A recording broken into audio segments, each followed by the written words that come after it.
Come on, Annie. Let's go to the movies.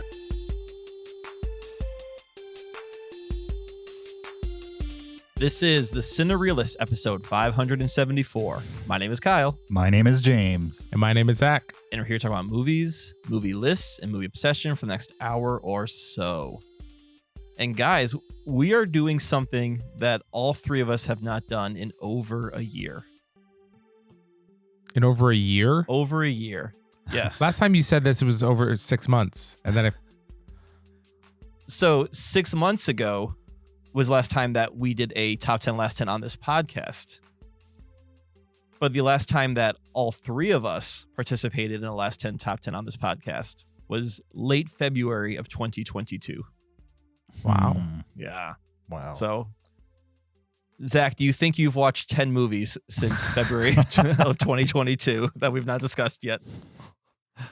I have. Okay. I have. Yeah. Nice. I really hope this first one's like, all right, so this movie I watched March 5th of 2022. You never know. It's possible. Well, I'm ready. I'm ready It's too. about time. And not just to chastise Zach, but I know my list goes back until early December. So I know we've been talking about a lot of movies on this podcast recently. So Mm-hmm. I had to do some digging to find 10 we have not discussed for a while. Nice. Not trying to make Zach feel guilty, but I do miss him doing a top 10 last 10 because he always comes up with movies I never heard of that are interesting. I haven't had that in a while. So I'm ready. I'm ready for like 10 movies I've never heard of, Zach. If it's not that, yeah, I'm ready for disappointment, evidently. I'm looking at my list. You haven't heard of a single one of these, Nice. Perfect. except for most of them. Okay. Fair enough. Well, James, you just might as well be disappointed now. I will say that Kyle and I recently did a Patreon episode where we discussed movies we've been avoiding watching, even though other people recommended it to us. Yeah. Yep. And we laid out lists for each other of like movies that we just need to get to. We're going to commit to getting to them. And with Kyle, we put together a list of like 5 movies that I was tasked to watch. And guess who didn't watch a single one of them? Me. But there is a movie on my list that Zach has recommended to me for literally years that I watched Wow. What was it? Nice. Well, you'll find out. Wait, that you watched this week that is on the list? Yes. It's a top 10 last 10 list. So unless I watched like, Okay. 11 movies in the last week, it would be on the list somewhere. Here's my question. Will I find out soon or in like an hour or two? Well, I guess you'll have to wait and find out. All right. It will be undoubted what movie it is for sure. Great. I'm excited. I don't even Absolutely. know what we're talking about, but I mean, I've bought into the story. not to draw this out, but if you had one guess what movie it was, what do you think it is, Kyle? A movie that Zach has recommended to me. You listened to the podcast for a long time. The movie Zach has recommended to me that I have not gotten to, even though he keeps bringing it up. Were you on was The Aviator the one that you didn't watch, or was that Zach? That was That's me. Zach. That was Zach. Okay, yeah, And I watched it. yeah. Okay, I remember. All right, then I'm not sure. It's been it's been a while since I actually listened to the podcast. Okay. So Fair enough. Zach, Yeah. can you take a guess? I have a good idea of what it is, but I'm not going to guess because I don't want to accidentally guess it. I don't think you'll accidentally guess it. I think I will. I think you'll purposely I don't think guess you have a movie. Well, I guess we'll never know. I guess we'll never know.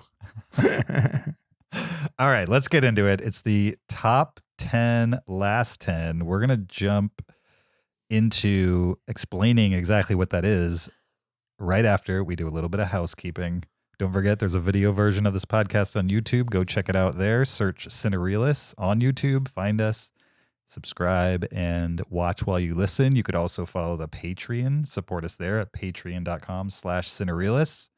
Support the podcast. Get extra after show audio, including the aforementioned episode I just talked about between Kyle and I, talking about movies we're avoiding watching and other riveting topics. Go check it out. Also, leave us an Apple Podcast review. That's free and easy to do. 5 stars only. We'd appreciate it. Or you can send us a listener email to heyguys@cinereelists.com, REEL with an S on the end. Send us a comment, a question, a list suggestion, a movie suggestion, or pretty much anything you'd like to send us, and we will discuss it on the podcast on a future episode. That being said, let's get into our first top 10, last 10 in about a year with all 3 of us on it. Top 10, top 10, and top 10, last 10, and last 10, and last 10, last 10, and top 10, top 10, and top 10, and top 10, last 10, last 10, and last 10, and last 10, and top 10. Kyle, can you tell us what a top 10, last 10 list is? I would love to tell you what a top 10, last 10 list is. Okay. A top 10, last 10 list is a ranking of the last 10 movies we watched against each other, ranked 1 through 10. And that is the only criteria, is you take the last 10 movies you watched. Hopefully these are movies we haven't talked about on the podcast before, so they're new to all of us to be discussing. And then you take those 10 and you say, what is my least favorite, number 10, all the way to my favorite, number 1.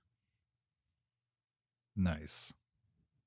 This is a list we invented. We've been doing it since like episode 4 or something like that. And we enjoy doing it. So we're going to do it again right here, right now. I'll start. My number 10 is Missing from 2023. Oh. This is a movie that I didn't hate, but I also don't think it's anything super special in the found footage / screen format. What do they call these movies? There's actually a name for it now. They're like screen. Oh, I don't know the stories. name. It's basically, so if a found footage movie is a movie that's like, okay, somebody found some footage on an old camera or an old tape. Mhm.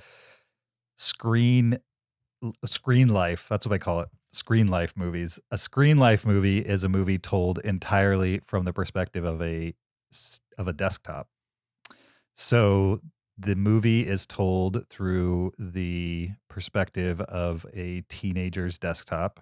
It's as if somebody clicked screen record basically on her desktop and recorded for months, which would be insane. That file would be ginormous. But anyway, and so it's telling a story by popping up chat windows and having somebody web search and FaceTiming people and all this type of stuff.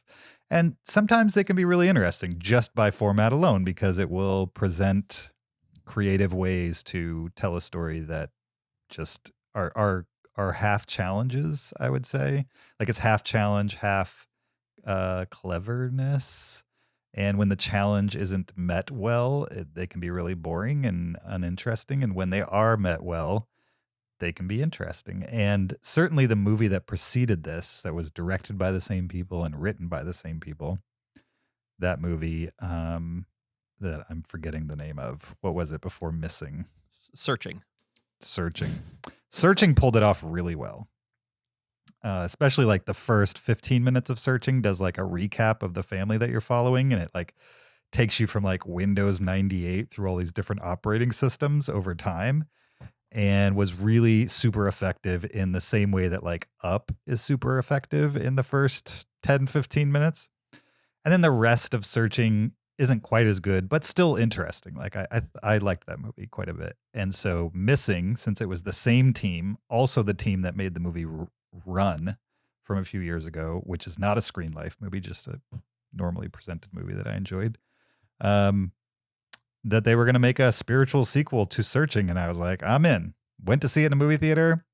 And it was like, I mean, this is about average of what you'd expect from these types of movies. Like you could tell they were trying to pull the same tricks that they did in Searching. It just didn't work near as well the second time. I don't know if that's just because I've seen it before, and so the tricks were not new to me, but it just didn't feel as clever or inventive. And they leaned a lot on FaceTime, a lot. Like I don't remember in the first movie them constantly having a video window open, but in this movie they do. Like even when she's not on FaceTime, she has the FaceTime camera pulled up, so you're always seeing somebody's face. Oh, so And even when she's like searching on her phone, faces in the window. She just always leaves FaceTime up, even when she's not calling somebody. So it's showing her. And then when Weird. she calls somebody or somebody calls her and she picks up, then it flips so that she's the little photo in the corner Yeah. of FaceTime, and then they're like big in the window, which is how FaceTime works. It makes sense. But I don't know who would keep FaceTime open 24/7. I mean, I don't really use FaceTime, so maybe people do that, but it just seemed like a weird thing. But maybe teenagers these days do that. I said do. Anyway, Yes. Missing. If you're into these kinds of movies, you could see it. It's not going to be horrible, but if you've never seen Searching, you should start there. And then if you enjoyed that, maybe search this one out, but maybe not as well. You won't be missing much. Man, James, you're on fire with the bad puns tonight. I hope you keep this going for the next hour or so. I'll try. Is that sarcastic, or do you really hope I keep it up? Oh, no, I hope you keep it up. Okay. Yeah, I mean, you got a doo-doo and a bunch of movie puns all in like the last 30 seconds there. So that's All a right. high bar you set for yourself. I'll try to keep it up. Cool. I'll go next. Excellent. My number 10 is a documentary from 2022 called Sex, Lies, and the College Cult. And this is a documentary about this, older middle-aged man who is living with his daughter in her college dorm. And he starts forming a cult of personality around himself with some of her friends, eventually getting them all to move into an apartment and starting like a formal cult where they milk their families for money and pay him. And he's like abusive and all this kind of crazy stuff. I watched it. I don't know how I even found it or why I came across it. But I thought it was a pretty poor presentation of the story. For a lot of it, you don't really know if what he's doing, when it's crossing the line and when it's not. And then they spend so little time about where he actually crossed the line and was like being illegal about what he's doing. It just did not paint a clear picture about what was going on in this true story. And I thought I could have done a much better job of that. Usually documentaries hold my interest really well, but this one was actively boring. So it's my number 10. All right. I remember reading about this in the news and hearing that there was a documentary. So it sounds like I can skip the documentary. I think so. All right. Good to know. Well, I'll add it to the list of documentaries I'm not going to watch. Okay. You do that. All right. My number 10 is it says it's a 2022 movie, but because of release, this is a 2023 movie. And it is The Amazing Maurice. This is an animated film with the voices of Hugh Laurie, Emilia Clarke, David Toulis, Hugh Bonneville, and some other people you might recognize. This is a animated movie based on the Discworld book series, which I'm not familiar with, but have either of you guys heard of this? Oh, yeah. Okay. Zach, what do you know about Discworld? Oh, I have heard of that. It's a science fiction series, right? Of books. Yeah, I believe correct me if I'm wrong, I might have the wrong series, but isn't this where they live on a two-dimensional plane? Yeah, like on an elephant, which is on a turtle or something like that. Yeah. Yeah, you're right. So, now from seeing this movie, you wouldn't know any of that stuff is going on because this just seems to be like a story within that world. It's about a talking cat played by Hugh Laurie who encounters some talking rodents, rats, and wants to get like a money-making food stealing scheme going on with them. But then there is like a rat king who's trying to control all the rats and unite them. So they team up with some humans to fight the rat king. If that sounds confusing, it's because it is, because this movie just keeps changing what it's about as it's going. You also have on top of it, you have Hugh Laurie is narrating the movie, as well as one of the humans played by Emilia Clarke. She's also narrating it, but in like a meta way where everything is, well, in this part of the story, this happens. And in this part of the story, this happens. And this was supposed to happen here. Like it's, following classic stories. And I just found it exhausting to watch because eventually everyone just kind of splits up in their own little submissions. And each submission just has its own narrator and its own, not animation style, but its own storytelling style. And I just found it chaotic to follow. On top of that, the animation was fine, but I think we're really in this era of 3D animation finding some new creative ways to present itself. To see kind of a traditionally 3D animated movie, you're like, really? Like in this era, you're still just doing sort of round, fuzzy creatures. If I was to give this movie some credit, it does get a little weird, and it has a creepier bad guy played by David Toulis, who's like this cloak sort of wrapped up in scarves with a weird hat. He definitely looks a little odd, and it's nice to see kid-oriented movies trying to be a little darker at times, but I just found this movie sort of a mess to follow and annoying to watch. My son was enjoying it because he's still at the age where, moving colors are exciting for him, but this is definitely one of those kid animated films where I'm like, yeah, you can skip this one. He's getting a little bit more discerning, but this was one where I was like, do you like this? He goes, oh, this is good. I'm like, oh, okay. Well, we're not quite there yet. That's funny. All right. My number 9 is from 2022. It's a Netflix movie titled Metal Lords, which is a movie that I saw and immediately thought of Kyle. I think you recommended this to me after you watched it. I did, and it's my number 9, which means I didn't necessarily recommend it because I think it's great. More just because I think the subject matter will pull you through the movie, and it's an interesting context for metalheads, I would say. This is a teen comedy produced and released in 2022. So it's not like a teen comedy based around metal bands from the time when Kyle was a kid or when I was a kid or a teenager. It's what teenagers today might think about those bands type of thing. And I found it to be interesting, but not particularly hugely memorable unless you're a metalhead.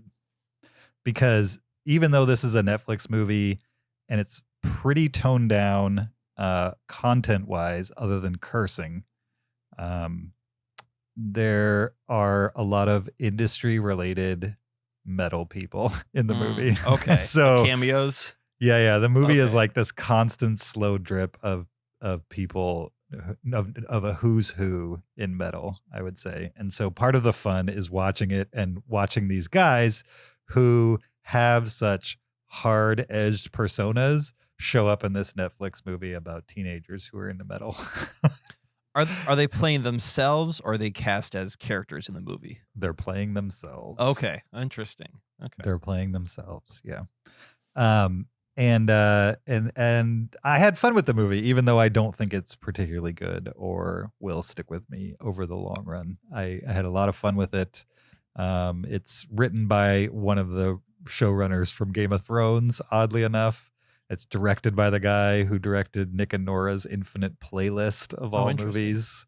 And so it has a weird, like, creative breed behind it on top of all the strange, maybe not strange cameos. They're well placed considering the topic here, but strange in that it's weird for me to see some of these guys who are like metal legends with super hard-edged personalities or reputations like show up and tell jokes in a teen comedy. It's just weird. It's weird.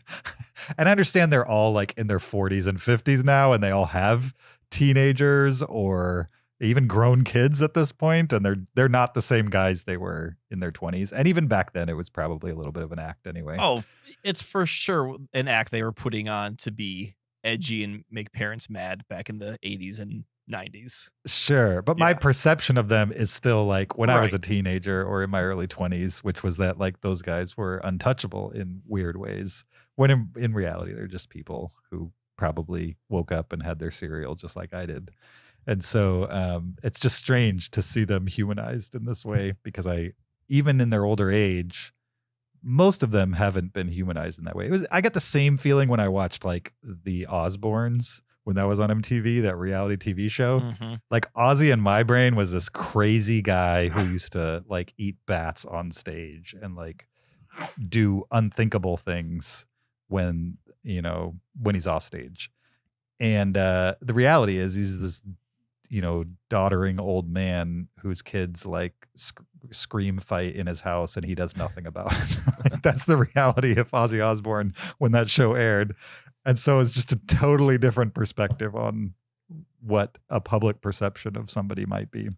Anyway, back to Metal Lords. If you're into metal music and the history of metal music, I think there's something here for you, even if you don't find the movie particularly hugely memorable in the end. I do think you will be entertained by it, and that's where it laid for me, my number 9. What's confusing is that there is another metal movie about the black metal movement in Scandinavia, starring one of the McCulkins, called the Lords of Metal. So you think they would have done their homework and be like, maybe not call it Metal Lords. I feel like I've seen that. Yeah, how long ago was this? I want to say like 5 years ago, like 2018. I don't think it's called Lords of Metal. It's not? Not according to Letterboxd. It's with a Culkin. Kieran, maybe? One of them. I don't know. Zach, why don't you go and Yeah, go ahead. I'll see if I can find it. Okay. My number 9 is a 2022 sci-fi film called Deus. And this movie I saw the cover and I was like, ooh, this cover looks interesting. I'm up for a little sci-fi thing with some mystery in it. And essentially what it is there's a big black floating orb above Mars. And so the spaceship Achilles is sent to see what's going on, see what it is. They go, and so we follow the crew as they head over to this big black sphere. And then it starts broadcasting in every language on Earth, one word, the word Deus. And so they need to figure out what's going on and what that means. And I usually have a very good memory for movies. And I didn't watch this one too long ago. And when I was making this list, I saw the name and I read the plot description. And I literally could not remember this film whatsoever. And it's a pretty small film. Like it's, definitely like a made straight to streaming kind of film. And so it took a long I couldn't find any full plot descriptions to remind myself. I had to like dive into user reviews to, and to finally remind myself what this movie was. And once I figured out how it ends, I absolutely do remember this movie. This movie's not good. It's a very silly plot twist, and it's very poorly acted. And some of the characters, their motivations are completely random. They're driven only by the necessity of normal space tropes, right? So one of them has to become psychotic and a murderous, psychopath, just because you're in space and one of the crew members has to do that. That it's just, this movie's no good. And I found the plot twist to be pretty ludicrous. But if you're into low budget indie space movies, go for it. Deus, my number 9. What year was that again? 2022. Oh, this recent. sounded interesting. I was hoping you would have liked it, but when I heard it was number 9, like, oh, this probably be bad. Yeah, the plot overview you gave us sounded really interesting, but it's totally. Yeah, I could tell you the twist and deflate that interest for you if you like.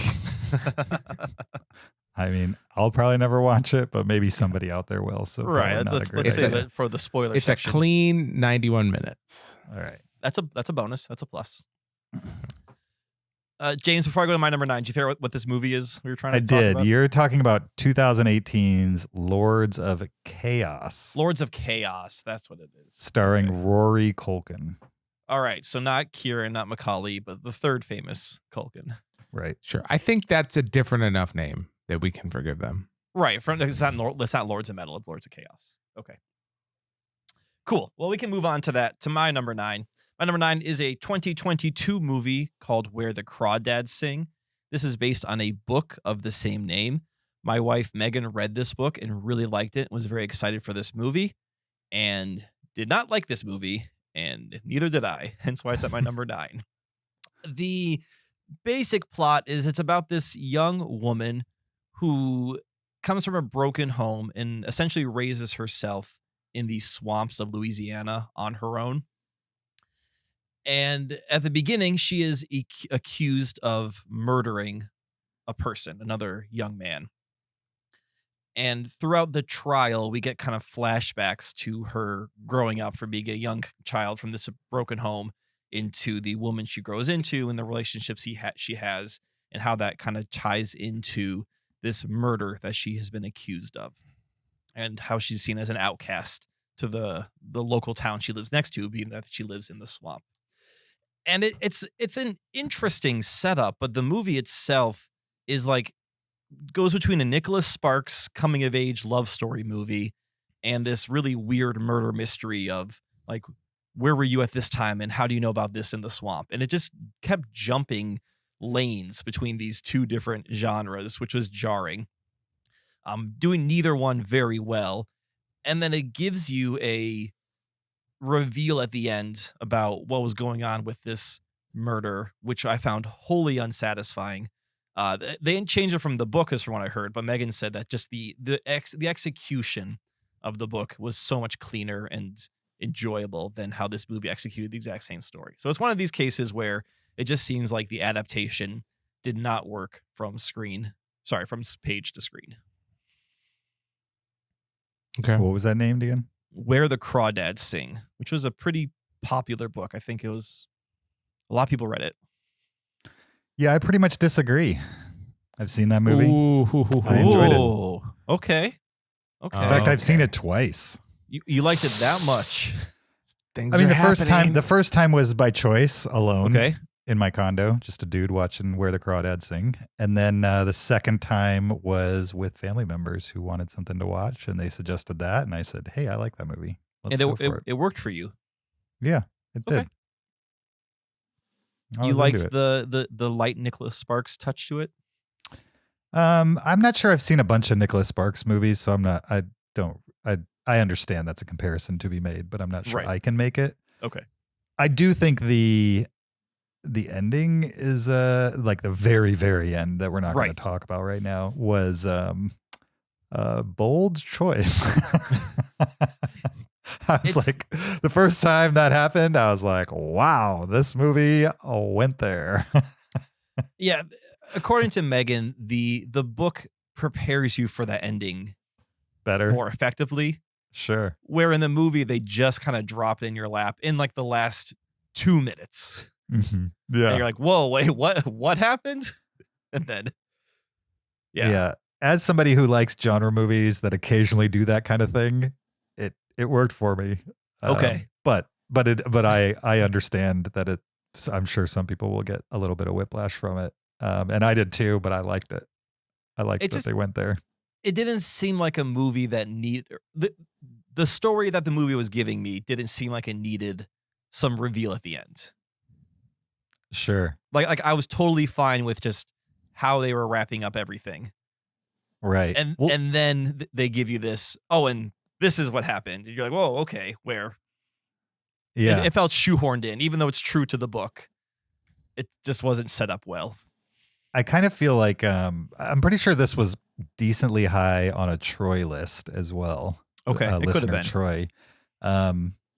It's kind of a movie that Kyle, you and I should probably talk about on a Patreon episode, because I do think there's things to discuss like about those last couple minutes that I find very interesting that are kind of in violation of like a lot of time passes in that last Right. 5 minutes. Yep. And so there's just some major questions about what happens in that time period. Yep. That the movie just doesn't give you, that I think would be an interesting discussion. But anyway, I think it's worth it. even if you're like a dude and you're not into Nicholas Sparks movies, I enjoyed it personally. It's Daisy Edgar Jones who plays the main woman. I thought she was good in it. Yeah. So, yeah. All right. My number 8 is from 2023. It's a movie on Amazon Prime titled Somebody I Used to Know. This is a romantic comedy starring Brie Larson, Jay Ellis, and Kiersey Clemens, directed by, and I didn't know this until recently, Allison Brie's husband, Dave Franco. Did you guys know they were married? I remember No. now that you say it. Yes, that sparks my memory that I knew that. But I didn't know that. Yeah. I saw like a GQ video where they were like answering fan questions or something like that. And at one point, the question is asked of Dave, like what he appreciates about Allison. And the dude just starts pouring his heart out and then eventually starts crying while he's expressing his love to Allison Brie. And I was like, wow, this is like the first time I'd ever heard they were married. And all of a sudden, Dave Franco, who I consider a metal lord, is showing his emotions on screen. And so, anyway, this movie he directed, his wife's in it, and it's a romantic comedy about a woman who's a reality TV show producer, showrunner type. And her show gets canceled, and it's like one of these Love Island type trash reality TV type stuff. And she goes back to her hometown because she's kind of soul searching what she wants to do next. Because she's happy that she had a show, but she's unsatisfied with what she was doing. And so she goes back home to see her mom and reconnect. And she goes home and figures out that a guy that she was previously engaged to is now newly engaged, and his wedding's about to happen. And she kind of decides she's going to ruin this marriage, basically, this wedding. And so over the course of the movie, she gets to know the bride-to-be and rethinks what she's doing. And other shenanigans in a romantic comedy kind of way happen. And this is another movie that I enjoyed, but don't think is anything super special. If you really didn't like that Allison Brie movie that we watched last year, that I'm forgetting the name of, it was the travel one where they were like, Spin Me Round. Yeah. If you really didn't like that, then this is kind of a breath of fresh air because it's romantic comedy style presented and it makes sense, and people aren't doing like mini skits, which are all things I liked about Spin Me Around, but I think you guys disliked. In this movie, it's just people having good old fashioned romantic comedy hijinks. Also, if you are a Community fan, Danny Pudi is a supporting actor in this movie. So to see Allison Brie and Danny Pudi on screen again, having dialogue with each other, but be completely different characters than their Community actors is a little surreal, I would say, after all these years. And I enjoyed that about it as well. So Somebody I Used to Know, my number 8, not great. Certainly not Prime, maybe Prime Amazon, but not Prime, the sports drink. My number 8. Okay. You're really trying still, aren't you? Kyle said he'd be disappointed if I didn't, so I'm trying. Yeah, but now you're trying too hard, and okay, so try less. Try less. Keep trying, but try less. How about this? Just be better at it. Yeah, be more natural. See, that's a learned talent, and I have a lot to learn. I have a note for you, and that's be better. Okay. Thank you, Melania.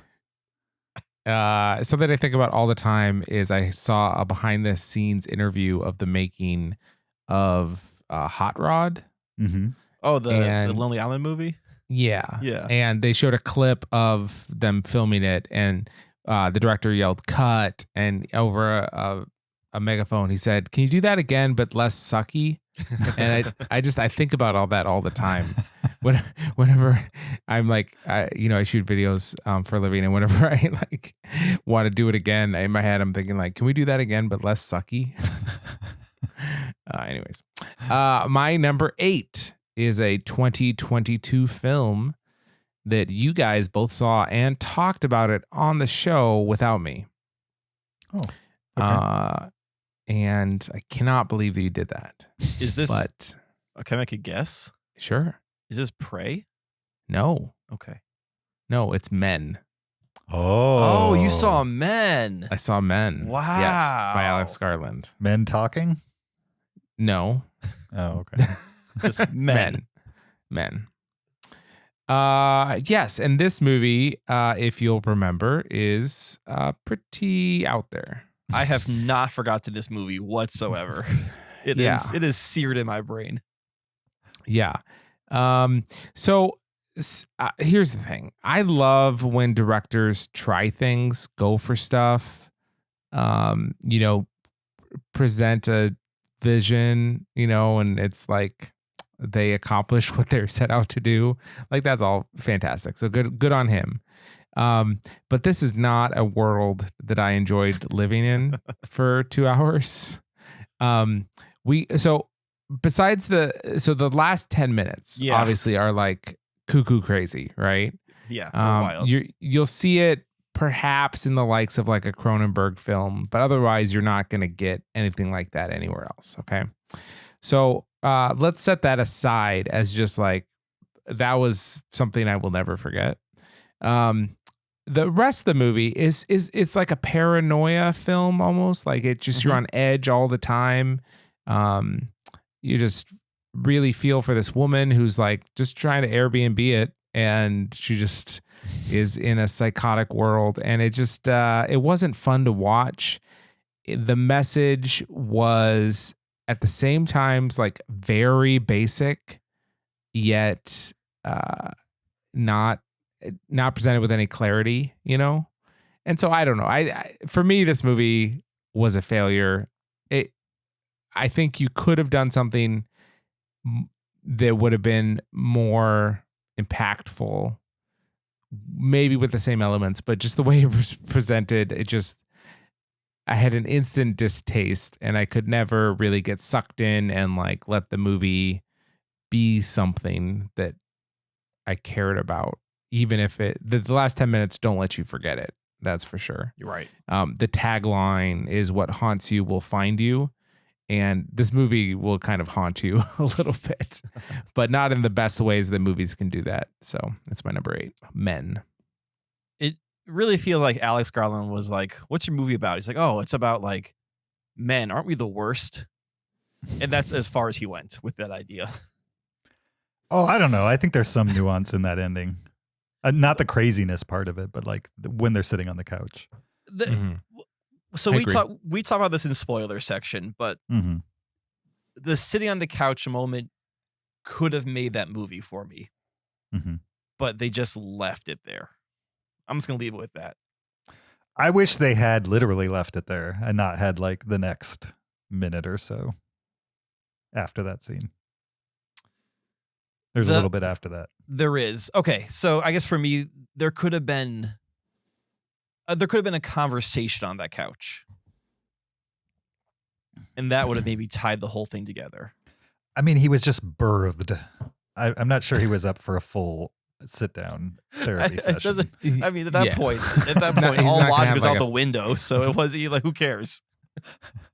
There's no logical explanation to that moment, so you can do whatever you want. Yeah. But I'm glad you saw that. It was definitely a movie I would not recommend to you. So, well, I'm always interested in it when Alex Garland comes up with some things. I think he's capable of very interesting stuff, and he's also capable of just fascinating disappointments. It's a big swing and a big miss. Yeah. All right. Well, my number 8 is a movie as old as me, meaning it is from 1983. This is Fire and Ice. This is an animated movie directed by Ralph Bakshi. He is he's done some movies you may have heard of. He did Fritz the Cat, kind of a controversial animated movie from the 70s. He did the animated Lord of the Rings movie from the late 70s. And he also directed Cool World with Brad Pitt and that cartoon. You guys remember Cool World? Yeah, absolutely. Yeah. So you could say that Ralph Bakshi was a bit of an out there director.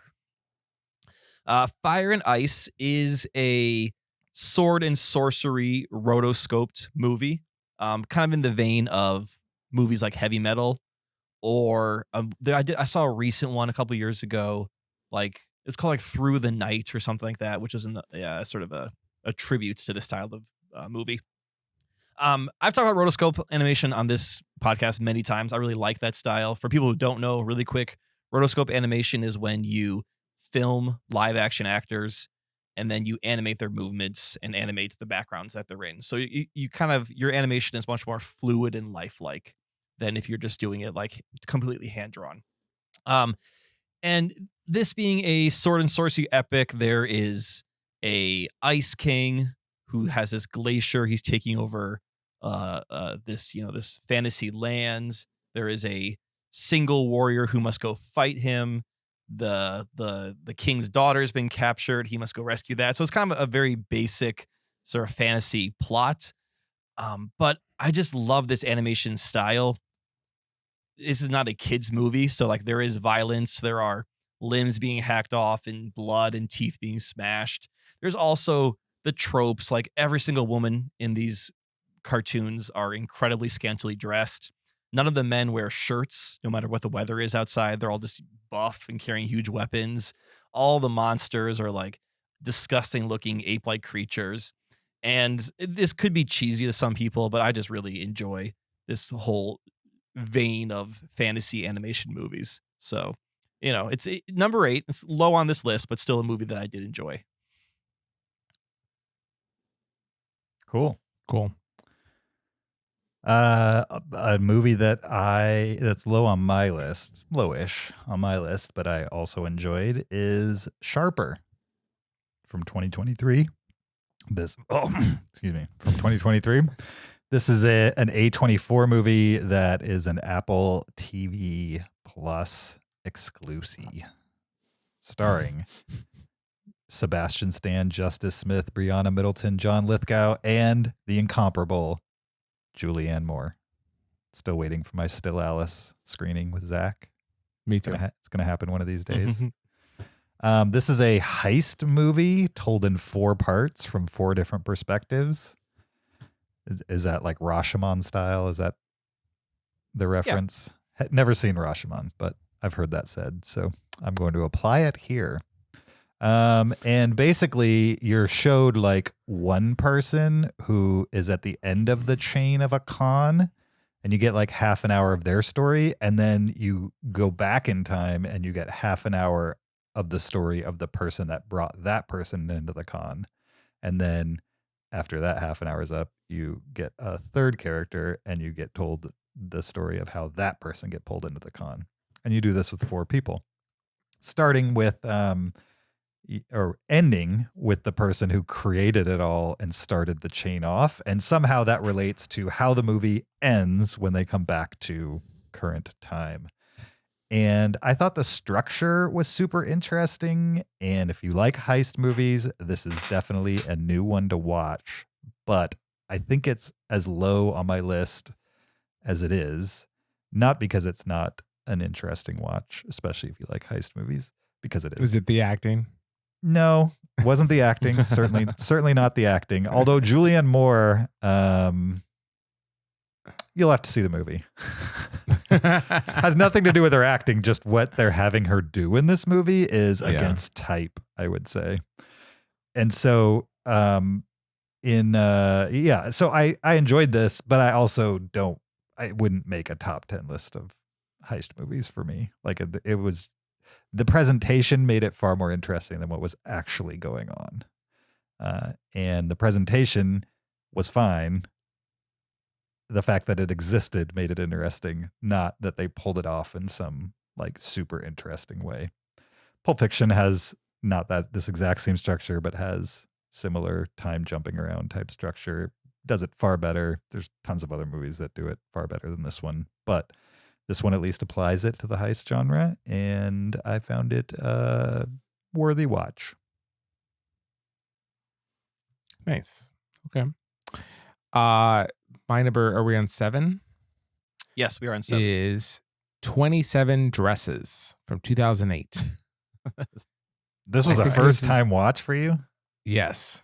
Wow. James, I've It never seen was. that movie at all. So Well, I mean, we can't all win everything.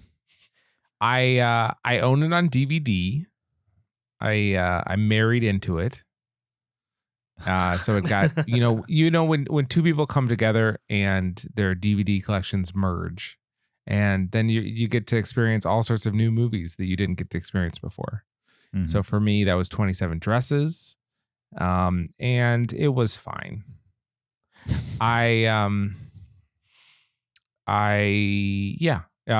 Katherine Heigl, who I think is commonly crowned as the queen of romantic comedies. Mm. she had a run is in going it. on. She had for a while there. moment. Yeah. Yeah. But rom-coms like also had their moment end, and I think her moment was right before they ended. So she's Mhm. kind of like frozen in ice.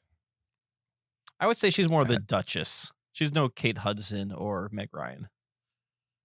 Reese The Witherspoon, Duchess. Julia Roberts. There's much better than Katherine Heigl, for sure, as far as queens of romantic comedies. Sure. Also, James Marsden is in it. I like James Marsden. I find him charming. Oh, he's definitely the Duke of romantic comedies. No, he's not the Duke. The Earl? Yeah, maybe the Earl. What's higher, Duke or Earl? I have You no know, clue. my knowledge on monarchy is starting to wane pretty thin already here. So Yeah. It was fine. I don't know what to say about this movie. I think the plot is her sister gets engaged to the person that she's obsessed with, and so she has to deal with her sister getting married to the guy that she's obsessed with. Meanwhile, there's another guy that's perfect for her that she is overlooking. Mm. I think that's the plot.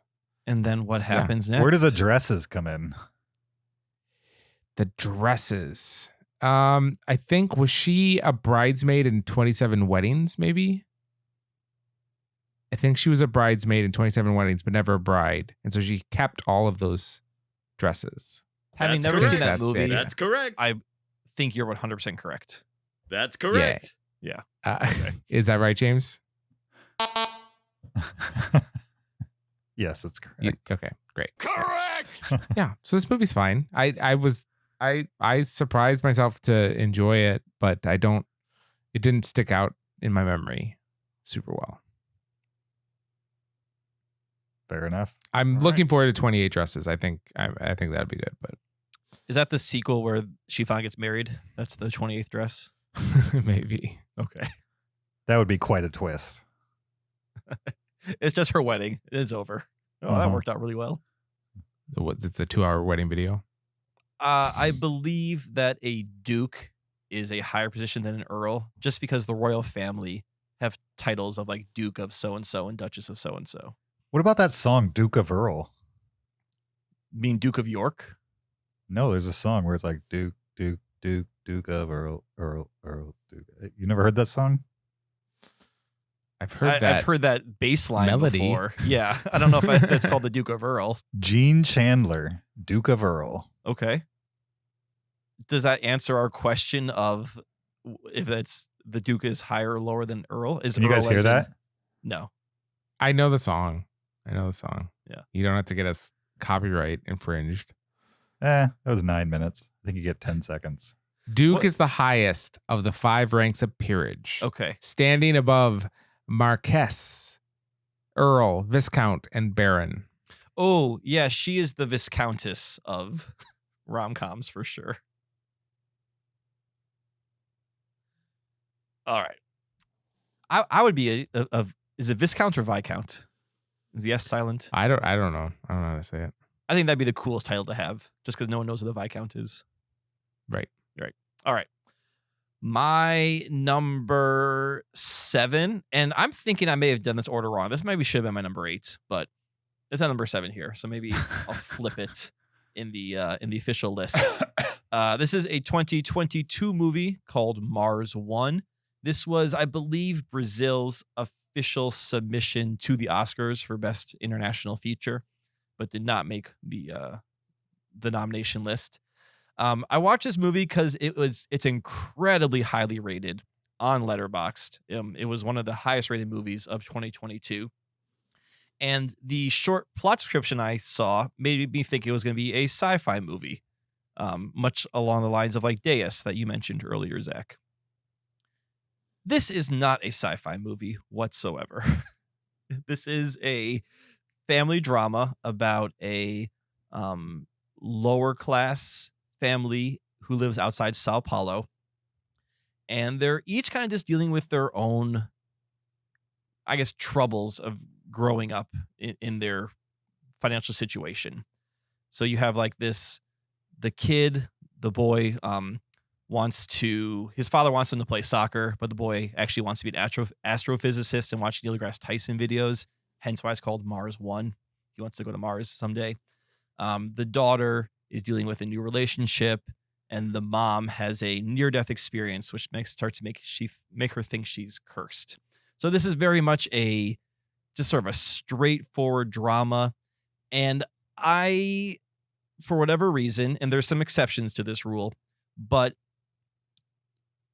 dramas about families in developing countries struggling with whatever they're struggling with just do not work for me. I've seen many movies along this line, and I can appreciate the acting and the story, but I'm just never very engaged in what's going on. And that was what's happening with this movie as well. Like, the acting is really good. I would say there's a lot of shots of the family members, especially the parents, reacting to things, and their facial expressions, their acting is incredible. But just story-wise, I was not engaged in this movie. So it's not a bad movie. It's more of a me problem than a movie problem. Maybe because I was expecting a sci-fi movie. Could have been part of the issue too. So, Zach, I think you would love this movie. Really? Yeah. Okay. Just because I think you you like Children of Heaven, right? Oh, yeah. Yeah, I think this is a genre that you really enjoy. Okay. Great. I'm into it. My number 6 from 2022. Lots of 2022 movies. I gave this movie a 3.5, which is pretty good territory, according to my Letterboxd. It's a movie called Narvik. This movie is on Netflix everywhere except Norway, which is where the movie was made, which seems a shame that they bought it everywhere but the place that, like, of the movie's spoken language. What's up with that? I think probably it already had distribution there, and so that's the one territory they couldn't get it for, or they couldn't. Okay. They didn't want to get it there for. I don't know. Is this a Nazi hunting movie? It's not Nazi hunting, but it is Nazi related. It's Nazi adjacent. Okay. So this is based on a battle that happened in Norway. Supposedly there's like this very specific, somewhat remote place in Norway, which a lot of things are remote in Norway, but this place is like really hard to get to. And there's a good deal of concentrated like iron in this area. And so World War II is happening, and Hitler is like, we need that iron. We're going to go invade that part of Norway and create a pipeline from Norway to Germany so that we can build our war machines and, get the iron. So towards the beginning of World War II, they invade this place and the people fight back. And at some point they're occupied, but they still revolt in ways that they can, basically, even though they're like far outmanned. And the politicians in the town are like trying to keep their people alive, but also like assist the Nazis just enough to like not have it be a complete massacre. And they're in this moral quandary of like, they don't really know what's going on, but they know this ain't right type of thing. And they know generally why the Nazis are there, for their iron. And, this is early on in the war, so not a whole lot is known about what Germany is doing. They just know what's happening in their town is not cool. And so, anyway, there's a main character, this actress who is named Christine Hartgen, and she's kind of just caught in the middle of all of this stuff. And it's less a war movie and more like a political intrigue in a weird way. And by political, I mean like there's these commanders and higher ups in the German army that are on the ground in this occupied territory, and people are having to jump between the revolters and the, I don't know what you'd call them, sympathizers, not sympathizers, cooperators, collaborators. That's the word I was going for. And so you don't want to be a collaborator, but you also don't want your entire family murdered. And so what do? And then you become a collaborator, and all of a sudden you get all these special privileges. And it slowly becomes like a thing you were doing to save yourself. And now it's like a thing for your comfort. Meanwhile, other people are not doing that and resisting and not having a great time of it.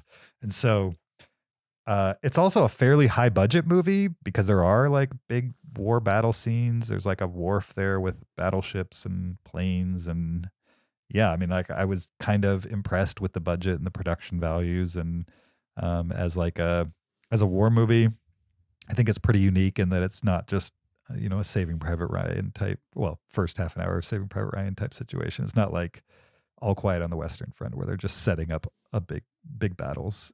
It's more scheming and political, moves, stuff like that. I enjoyed it. And I think others would too, if what I've talked about is up your alley. Mm-hmm. And if you're in need of a good war survival film, do not Z Narvik on Netflix. Nazi. Okay. Not C. Okay. Not C. Yeah. Do not see Narvik on Netflix. Okay. All right. Yes. Better. No. Okay. No.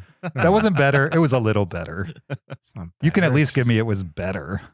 It's not better. It's just more unusual. But you're dealing with unusual words, so Yeah.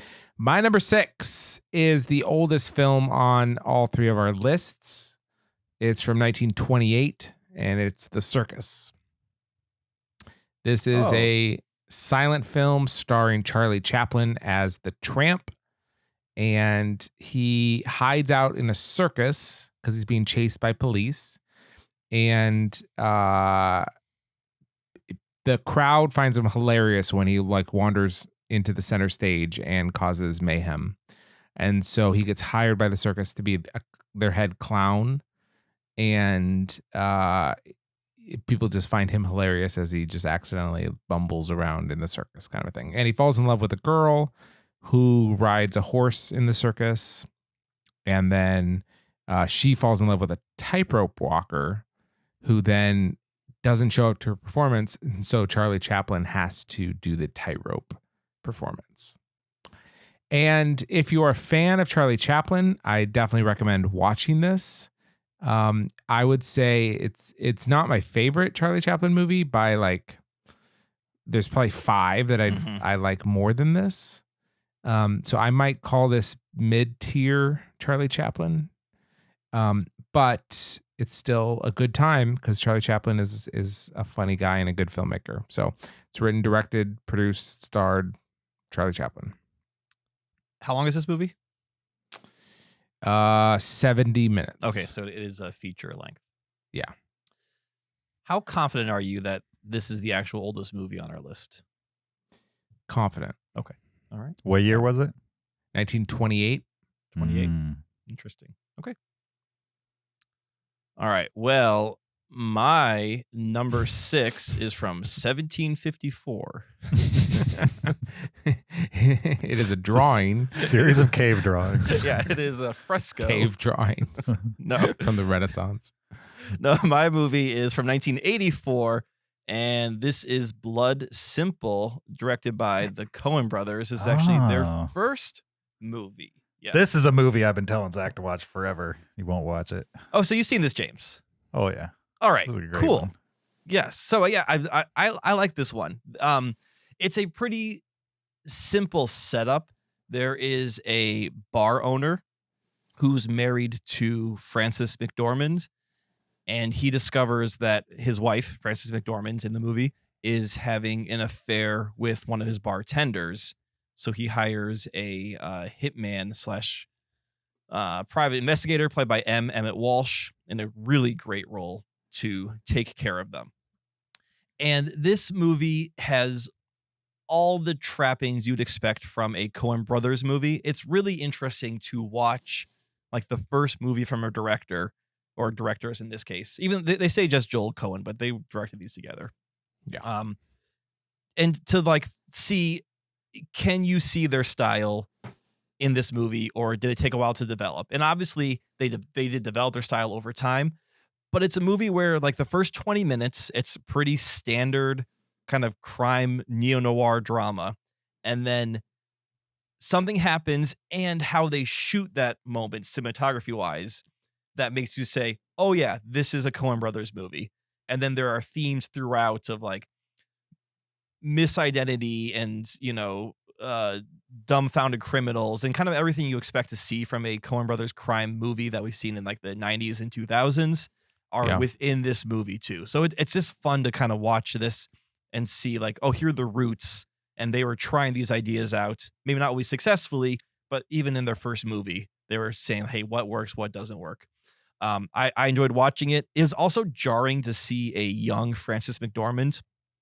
She's always been middle-aged to me, like just in every movie I've seen her in.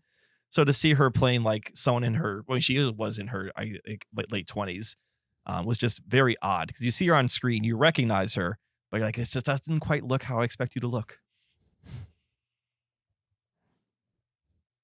Nice. My number 5 from 1993, Menace to Society. I'd never seen this. I don't know how I didn't see it. Seems like a movie I would have seen by now, but hadn't seen it. And happened to be in possession of a 4K Criterion version of the movie. And since it's the only 4K Criterion version of any movie I own, I was like, you know, I'm going to watch this. And so I watched it, and I liked it. It's good. I'm not sure. I'm not sure it would have made my personal Criterion collection of movies, were I curating like a list of movies that absolutely had to have a Criterion treatment. I think there's other movies from the time maybe that I would put higher on the list of need, but I enjoyed it. It definitely had a little bit of like a 90s feel to it. Like there's some movies that I think you can watch today and they kind of transcend the time they're made. Mm-hmm. And I mentioned Pulp Fiction already in this episode, but I'll mention it again. Like Pulp Fiction, I feel like is a movie that could have been made 5 years ago and it still would feel fresh. Whereas this one feels like it was made in the 90s and has some cliches about LA gang members that I'm not sure were more than just cliches. That being said, I think most of it was a pretty unflinching, somewhat honest version of probably some people's experience in LA at the time, specifically young people who were growing up amongst drug dealers and in a world where the only way out that you had or that you knew of were ways that were things that would also get you killed, right? Like you could go work a nothing job and not make much, barely make enough to scrape by, or you could do this incredibly accessible to you thing and make a lot of money and be well respected in your neighborhood and also put yourself in mortal danger while you're doing it. And so it's definitely a trade-off, and the characters in this movie trade it off, and it does not pay off for them in the end. Spoiler alert, but it's definitely one of those movies from the 90s that was trying to say something about what was going on at the time. And I enjoyed the performances of everybody. And I understand why it's a 90s classic. I'm just not sure it breaks out a 90s classic for me. Mm-hmm. And so I enjoyed it. I'll probably keep it just because I like having a Criterion 4K, and I did not pay very much for it. And I'll probably never have the chance to pay what I paid for that one. And so that's why it sits at my number 5. Cool. Well, I'm glad that whatever movie I recommended to you is in your top 4. Yeah, we're getting Although up there. so far you haven't really liked your 10 through 5. So who knows? Oh, I liked Menace to Society and Narvik. Okay. Those are 3.5s for me. That's Okay. that's pretty good. full star above average. My number 5 is a rewatch. The Devil Wears Prada. I'd seen it a long time ago. I needed a refresh. So my wife and I watched The Devil Wears Prada, another DVD in my collection. And I liked it. I think it's a fun movie. It's got some cool stuff in it. Anne Hathaway and Meryl Streep are the core. There's also Emily Blunt and Stanley Tucci. And I like Stanley Tucci a lot. He's good. He's a good fun. guy. Yeah. But yeah, I enjoy this one. It's about the fashion industry and the magazine fashion industry specifically. Meryl Streep plays the impossibly harsh, judgmental, out of touch boss, and Anne Hathaway is the person that has no connection to the fashion industry, doesn't care at all about it, but she needs a job and that kind of a thing. Yeah, I think the movie is worth watching. It's good. There's a speech in it that I do think about from time to time where they talk about the color of her shirt, is a result of decisions made in these fashion circles. And I thought that was interesting. Yeah. So The Devil Wears Prada from 2006 is my number 5. Nice. Still I saw that a haven't while seen ago. it. I like that movie. You haven't seen it, James? Nope. Oh, you should check it out. All right. It's a early Emily Blunt performance. Like maybe her, I don't know if breakout's the right word for it, but definitely her first major role, or one of her first major roles. Yeah. All right. My number 5 is a 2004 movie directed by Wong Kar-wai called 2046. This movie is starring Tony Leung, and he is playing a sci-fi writer in the 1960s who lives in this apartment, number 2047, and has a series of affairs with the various women that move in and out of apartment 2046, mostly to try and chase this one true love he had and lost. So this is very much in the vein of In the Mood for Love, where it's about relationships and like what is the meaning of love, or what is just kind of like superficial love. In the Mood for Love is a top 100 movie for me. I really enjoyed that movie. And this movie definitely has all of those trappings of Wong Kar-wai, directorial wise, that you can expect, where he just frames movies in such or if he frames his shots in such an interesting way. Like some will be at a counter using a phone, and they'll be filming it from like behind the counter. So you only get about half of the screen, and you just sort of see like their hand on the sets and half their body. Or he'll film through use mirrors a lot, or film through like odd windows. And I just find that fascinating how he composes a shot. All the colors are there from what I expect from a Wong Kar-wai movie. Tony Leung is great in this. One of my big complaints about it was, since there was this revolving cast of women in his life, you never quite got a chance for him to really establish chemistry with one of these actresses, like you see in the Mood for Love. Probably the longest relationship in the movie is with, I'm gonna butcher her name, Zhang Ziyi, who you've seen in Members of a Geisha and Crouching Tiger, Hidden Dragon, and House of Flying Daggers, amongst other movies. So she's a pretty recognizable face. But the rest of the other actresses don't quite stick or get that chemistry going. And this movie also, in the third act, makes itself an odd and unnecessary sequel to In the Mood for Love. And I wasn't expecting that, and it didn't really improve the movie whatsoever. It almost seemed like Wong Kar-wai couldn't get away from his big movie and had to like make a little tie-in. There's also some really cheesy 2004 graphics at the very beginning, because there is this sci-fi wrapper to the movie. I don't really want to get into that whatsoever.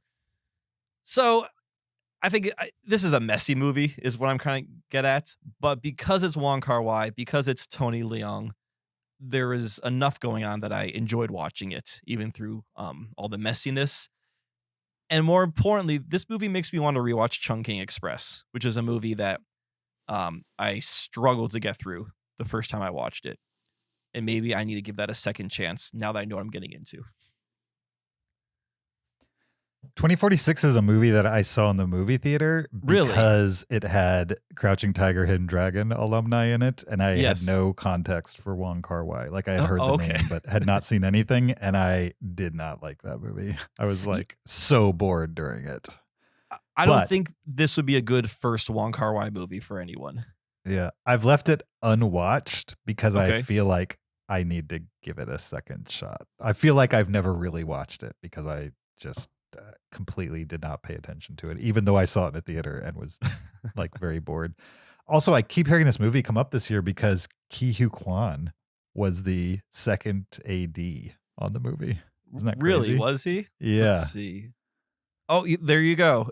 Director Wong Kar-wai, additional directing Ki Hu Kwan. Isn't that crazy? There he is. That's crazy. Yeah, so the shots in Everything Everywhere All at Once that feel like Wong Kar-wai, it's wild to think that like he was literally working on those movies in like a assistant director capacity, and then, you know, flash forward to 2022 and he's in a movie where he is the main actor in something that's emulating a Wong Kar-wai movie. He's playing the Tony Leung character in a Wong Kar-wai movie. Yeah. Yep. Zach, maybe I told you this, that I watched Chungking Express and In the Mood for Love days apart, and one is a top 100 movie and one is like a slog movie. Yeah. Yeah. If for Chungking Express, if half of the movie wasn't there, would it be a top 100 for you? I don't think so. I think what the first half dialogue wise really turned me off.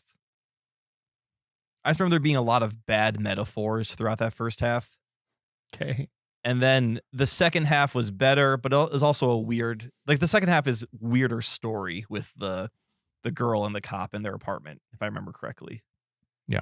So I think I was just kind of turned off by the whole thing. I need to watch it again, knowing what I'm getting in for and seeing if I can find some of that Wong Kar-wai greatness in it. Yeah. Well, I think there's a lot of people that think that you can. Yeah, I mean, he's a good writer. I like the movies he's written. 2 out of 3 so far. So maybe I was missing something. I got to try it again. But I mean, popular opinion is Chungking Express is a masterpiece. I definitely have an unpopular opinion on that movie. It's popular with me. That's how I feel about it. Oh yeah, no, both of you guys like it. So No. I'm saying your opinion is popular with me. Oh, I see what you're Because saying. Okay. I don't like the back half of that movie. And if it was just the first half, it would be in my top 100, maybe even number 1. Really? No, That's it's not a chance. I just like the fact that you were watching that movie. You're like, this is better than Empire. And the second half, I'm like, nope, this is trash. Never mind. well, they are very different. The two halves. They very are different. Yes. Yeah. I agree. Speaking of different, this is a completely different movie I'm about to talk about compared to Chungking Express. Mainly because Chungking Express is a narrative film. This one's a documentary. It's a movie called All That Breathes, which was nominated for the Oscar this year. It's one of 2 Oscar-nominated documentaries that I watched in preparation for the Oscars. And this one I liked less than the other one. But I still enjoyed it. It's my number, what are we on, 4? Yeah. I enjoyed this movie. It's just a very chill movie, I would say. Like it took me 2 sittings to get through it, which is a weird thing to say about a movie you put at number 4. But it's just you're hanging out with these 2 brothers, right? And they live in India, and they save birds. Like literally, there's these types of birds. I'm forgetting the names of them. This is a very specific type of bird. It's called a black kite. Oh, yeah, I know what this movie you're talking about. Yeah. Yep. And in New Delhi, there's like some pollution that affect the black kite population. And these brothers take it upon themselves to find black kites who need to be nursed back to health, and they nurse them back to health. And they're kind of building a nonprofit where they live in a place that like nonprofits aren't really the same kind of thing that they are here in the United States. And they're trying to get other people to care about the plight of these birds in a society where most people are just struggling to survive, really. And so, and they're also trying to struggle to survive. Like they're not wealthy people at all. They're just using the resources they have and the know-how of what they've learned over time. Because both of them are not, what do they call them? Veterinarians or anything. Right. They've just learned these things over time and they apply them to these birds. And so people bring them the birds. There's this whole network of people, the people funding them. So over the course of this documentary, you're hanging out with these guys, you're finding out about their causes and what they're sacrificing to save these birds. And you're also following them trying to get grants from other countries to bring this operation from like, bootstrap to like bigger, basically, because they know it'll just never get there by them alone. And so they're applying for these things and they're getting denied and blah, blah, blah. Anyway, the reason why this movie is so well regarded and why I generally agree is because it's very much a, what's that movie? Honeyland situation where you're watching it and you're like, this is a narrative movie. There's no chance this is a documentary. Right. And I'm guessing it's because they just got so much footage and they cut together such a perfect story. And like the way these brothers are talking to each other, it's not that it feels canned, because I know it wasn't, but it's so natural and has all the fluff cut out in such a smooth way that only the necessity to tell the story is left there. And yet you kind of couldn't write this stuff as far as the human drama of it. And it's very well put together from like a cinematography perspective. And you really get to know these guys and buy into what they're trying to do as good-hearted humans who are just in a tough part of the world doing a tough thing for really no personal benefit. And I enjoyed my time with the movie. Check it out if you get the chance. Nice. My number 4 is a documentary from 2019 called Beyond Hoarding. And it's exactly what the title would suggest. It is about hoarders and how they deal with their hoarding and how people can help someone that does extreme hoarding. And I saw this documentary and I've always been fascinated by the idea of hoarding. I used to watch that TV show. Do you remember Hoarders? Oh, yeah. Did you guys ever watch that? Mm-hmm. I went through like a 2-3 year period where I watched so much Hoarders that I can't watch it anymore. Sure. Yeah. It's one of those shows that you just like keep watching. You can't. Yeah, you have to just keep watching, kind of a thing. I'm just fascinated by that idea of how someone can take something to such an extreme. It's kind of like the frog in the hot water, right? If you slowly heat up the water, they won't know to jump out until finally they're like boiling alive in this like kettle of hot water. I believe that's a misnomer, but I know the analogy you're getting at. Sure. Okay. But it's like a cultural reference. Right, exactly. Yes. Yeah. There's only one way to find out, Kyle. Oh, I've boiled many a frog and they all try and hop out. You guys got a lid on there tight. Oh, man. No, I do not torture animals. Trust me. There was nothing about this documentary that was innovative or fresh or new. If you've watched episodes of Hoarders, you're going to get very similar kind of ideas and things going on. The only thing that I got from this that I didn't know from watching the show Hoarders is there's like a rubric that medical professionals use to determine how much of a hoarder someone is. So like they have this card and you can download them off the internet. It'll show the same room at like 10 levels of like filth. And so like you like assess their house and say like, oh, they're at like a number 7 right now instead of a number 8. I found that pretty interesting. They had like all these mock-up pictures of every room in the house and like what extreme hoarding would look like in different amounts. But yeah, if you're interested at all in hoarding, I would say watch the documentary because it's exactly what you'll get.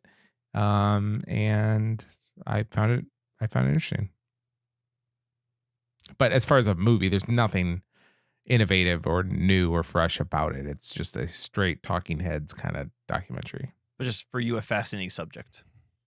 Yeah. Yeah. Cool. So there is this theme to my top 10 last 10. I didn't plan this, but I was kind of realizing this as I was making the list, where there are a couple movies on the bottom of my list that I didn't like, and then a couple movies on the top of my list which I think are better versions of the same theme or story. It actually happens twice. We're going to be getting to those soon. But then this next movie I'm going to talk about is actually, I think, the better version of Men that, Zach, you brought up earlier. So it kind of slots right into this accidental theme I stumbled on. And this movie is 2022's Resurrection. This is starring Rebecca Hall and Tim Roth. James, have you seen this movie?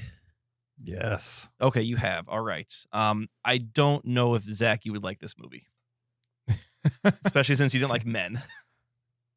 Oh, I think Resurrection is maybe not better. It's a more straightforward version of Men. Right, exactly. Yes. I've never heard of Resurrection. Yeah, it was kind of under the radar, but I think it's an underwatched movie. I do like the cover. You know, this was on your top 10 favorite. Yeah, you said this is the Criterion Collection cover already. Yeah, that's a good cover. Rebecca Hall plays a successful corporate middle-aged woman living in a big city. She has she's a single mom to her daughter who's in high school, going off to college soon, and life is going along swimmingly until she sees Tim Roth, who is this man from her past. And we don't know much about him at first, but we just see what seems like a complete overreaction from Rebecca Hall. And throughout the movie, Tim Roth kind of keeps showing up more and more, and Rebecca Hall gets more and more paranoid and more controlling of her daughter. And we're slowly, throughout the movie, kind of learning about this relationship that Rebecca Hall and Tim Roth had many, many years ago. So this is a movie where it's got a strong theme of abuse and trauma and how that trauma can affect you for the rest of your life. On top of that, it's got incredible performances, especially Rebecca Hall. There is this one moment where she's giving a 8-minute monologue straight to camera, essentially. She's giving it to another character, but she's pretty much giving it to camera. It is an unbroken monologue, and she's going for 8 minutes straight telling this story. And if that doesn't captivate you and have you on the edge of your seat, I don't really know what else would. This movie does go there a little bit towards the end. Would you say that's a fair assessment, James? I mean, not in the way Men does. No. It's right. It's the, like I said, this is take Men, make it a clearer theme, and dial it down a couple notches, and you have Resurrection. Sure. It does get intense, but not intensely weird. Right. Yeah. It's a little weird at the end. It's all comparative when you're comparing it to Men. Well, I'm not comparing it to Men. I'm just saying in general, it's weird at the end. I don't know. Okay. If I was to tell you, if I was to tell Zach what happened at the end and say, Zach, is this weird? He would say, yes, that is weird. It's possible I don't remember exactly what happened in the end. All right. Okay. Well, it does have a strange ending, but I think it's worth seeing for the performances, for the story, but definitely like trauma and abuse is a huge theme in that movie. So it's worth seeing it just if you like Rebecca Hall. She's great in it. Right. Like sure. Rebecca Hall is the better version of Jessie Buckley. Yeah. Also, I looked it up. I don't know if this is why you watched it, but this is a listener recommended movie. Yes, there was. Which listener recommended it? Was Justin way Justin, back in yep. September. Yep. So Justin, thank you for recommending this movie. As always, if people recommend a movie to the podcast, one of us will watch it. Eventually. Oh, I watched this way back in. I don't know when I watched December. this. No, January. Okay, I watched it at the beginning of the year. All right. So Cool. got around to it eventually. From a listener recommended movie to a movie not recommended by a listener, I watched a movie called Navalny, another documentary, yeah. another Oscar nominated documentary, and a good one. I liked Navalny. This is a 4-star movie for me. It's kind of low actually for a documentary. Most documentaries I watch are like 4.5, maybe even 5 stars. But still, 4 stars is pretty good, I would say.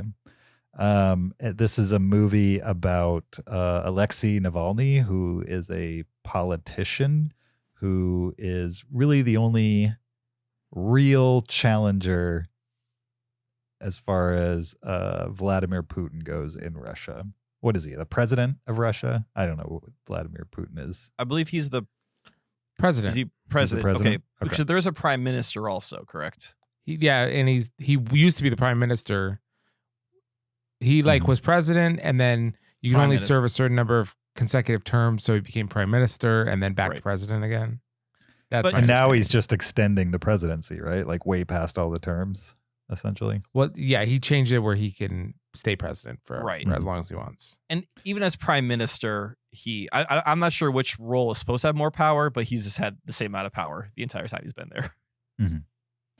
Anyway, everywhere except for Russia, evidently, everybody knows that Vladimir Putin has a reputation for not liking when people speak out against him or go against him politically or challenge him in any way, shape, or form.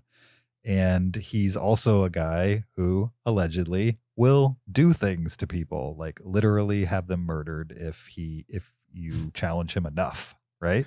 I like you're saying allegedly so that he doesn't sue you for defamation. I'm just saying allegedly because He's not going to nobody's been sue able to. him. He's going to poison James. I'm saying allegedly because nobody's been able to prove it in a court of law. Well, there's currently a warrant out for his arrest by the world's court. I Is it The agree. Hague? Yeah. There have been other warrants for his arrest, but nobody has actually prosecuted him. You know what I mean? Taken it to the end. That's why I say allegedly. I'm not trying to give him breathing room because I'm pretty sure he did most of the stuff that he's been accused of, for sure. But you can call somebody a war criminal, but actually convicting them as a war criminal is a whole nother thing, right? Anyway, the point is, Alexei Navalny knew that Vladimir Putin was not excited about him and his candidacy and knew that Vladimir Putin would do just about anything to stop him. And so he's a guy that he's a guy that actually not allegedly. You have to watch the Oh, so movie. not wait. You were It's been proven in a court of law. It hasn't that- been proven. that in he'll court do of anything he law. wants? Whatever. So It doesn't confused. matter. Anyway, I'm going to bring up this allegedly thing so Yeah. many times. this guy, Alexei Navalny, his power is social media, right? He understands social media. allegedly. No, according to the documentary, Has it been proven in a court of law? it has been proven. In a There's court no of law. way to know if it's true. Anyway, and so Vladimir Putin, not particularly great at social media, unless you count Allegedly. cutting it off being good. All right, I'll just give up. I won't talk about this. No. movie. I would love to hear about it. I just wanted the proper disclaimers. Zach would love to hear about it. Allegedly. Oh my gosh. What to say about this? I'll just wrap it up by saying, if you want to watch the movie that just won Best Documentary at the Academy Awards, just open up HBO Max, Putin the letters Navalny, and press play. And that's it. I do want to watch that. It sounds super interesting to me. I had heard about the guy.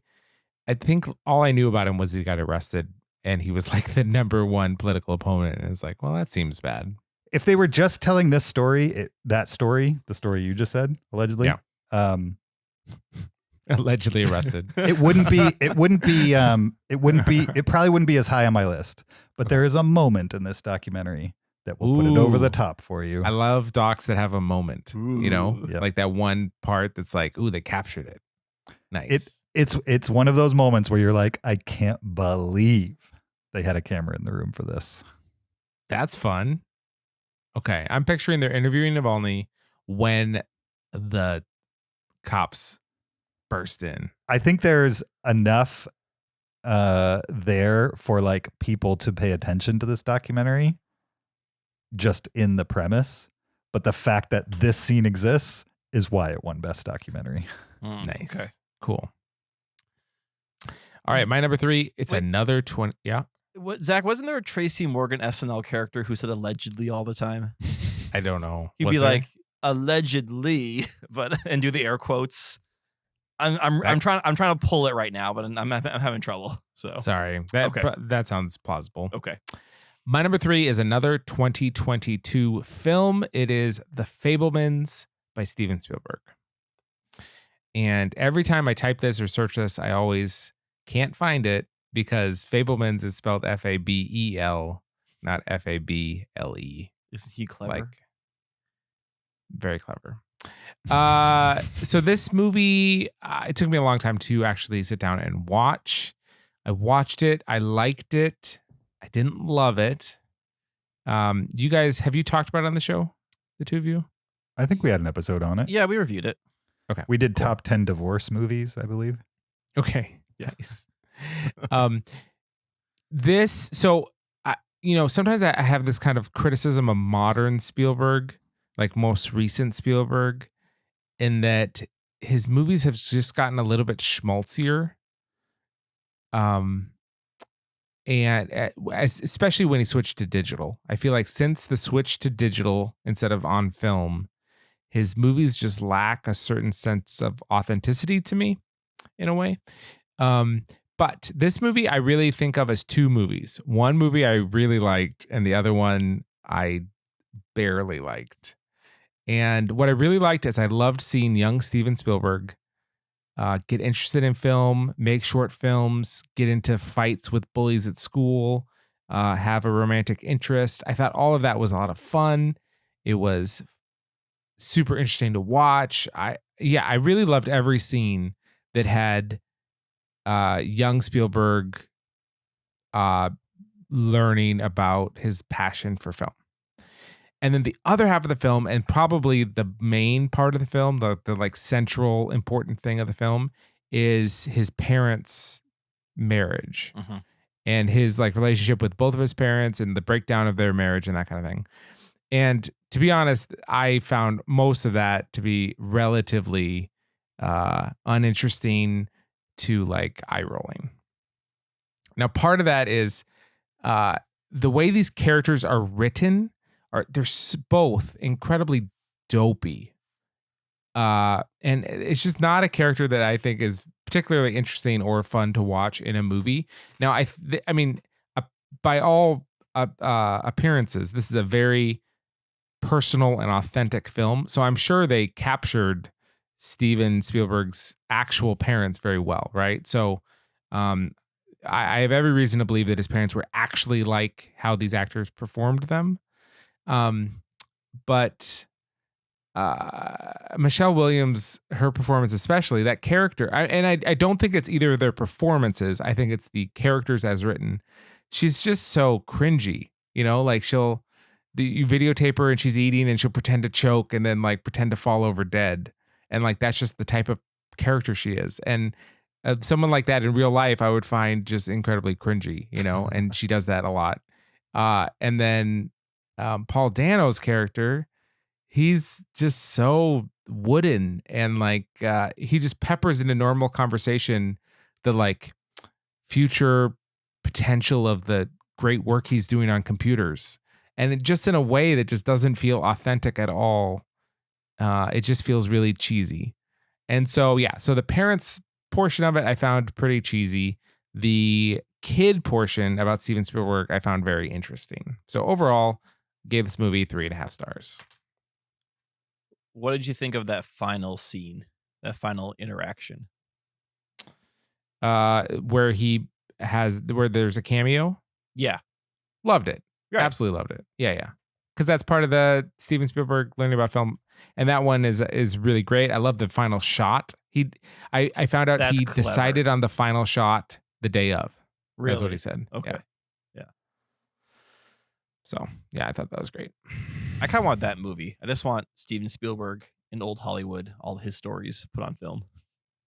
Totally, and keep going all the way to like Duel or Sugarland Express. You're a I'd be Jaws happy or with something. that. Yeah. I'd be happy Give me with like that. the first 20 years. Yeah. I just heard an interview with Steven Spielberg and John Williams. Apparently, when John Williams first came to him with the theme for Jaws, Steven thought that he was joking. He's like, "You've got to be kidding, right?" And he thought he was joking. And he's like, "Well, maybe when you hear it with the orchestra, you'll like it better." Right. I'm sure like if he just plays on piano, like hear these two notes, but Yeah. that's gold right there. Yeah. I'm sure James is not surprised at all that I didn't love the Paul Dano Michelle Williams combination. No, I'm not surprised because you don't like either of those actors. So.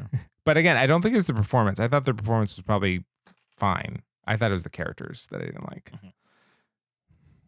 I mean, I don't think you're intended to like those characters. They're supposed to be complicated and a little unlikable, but also human.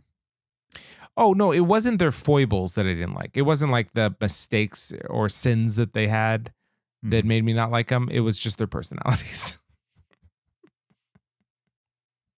All right. Fair enough. All right. So, Zach, earlier in the podcast, you stated that you had the oldest film on our list today. I did state that. You did that, and you said you were very confident it was the oldest Yeah. film on our list Yeah, today. yeah. I was bursting with confidence. Remind me, what year did Circus come out? In 1928. 1928. Okay. Do you remember what year my number 3, Faust, came out? See, I knew you watched this. I should have taken that into account. I don't know. It would have been close to that. I'm going to say 27. 26. Okay. So Zach's a liar. Well, have you considered the international dateline? That's not how that works. Okay. But I forgot Now. to include that That's one. not how it works now. No, okay, but 100 years ago, time was it was an illusion anyway. So what is time really? What is a year? It's a social construct. All right. Well, Faust is a silent film from 1926, allegedly. Nothing? Crickets? Nothing? It is. All right. I didn't think it was funny the first time around, so the second time you're not going to get anything from me. I was hoping maybe Zach would get a little kick to that. Sorry. callback, but No, sorry. that's all right. Let's just edit that out and start from again here. All right. So and go. All right. So my number 3 is Faust from 1926.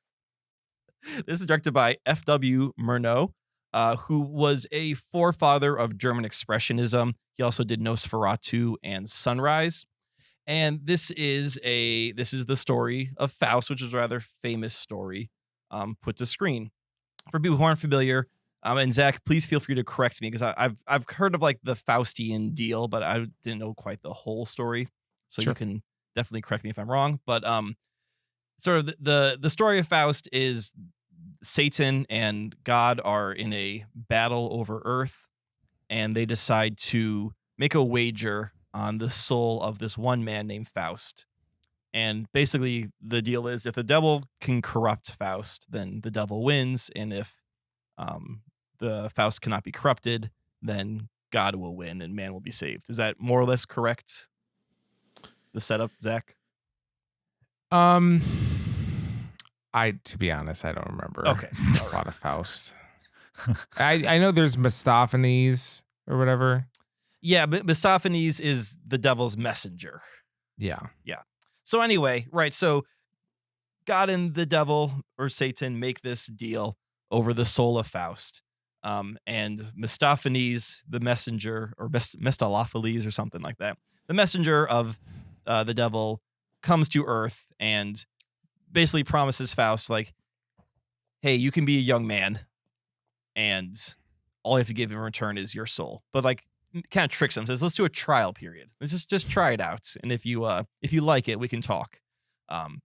So the reason to watch this movie is because of the German expressionism cinematography that Murnau uses.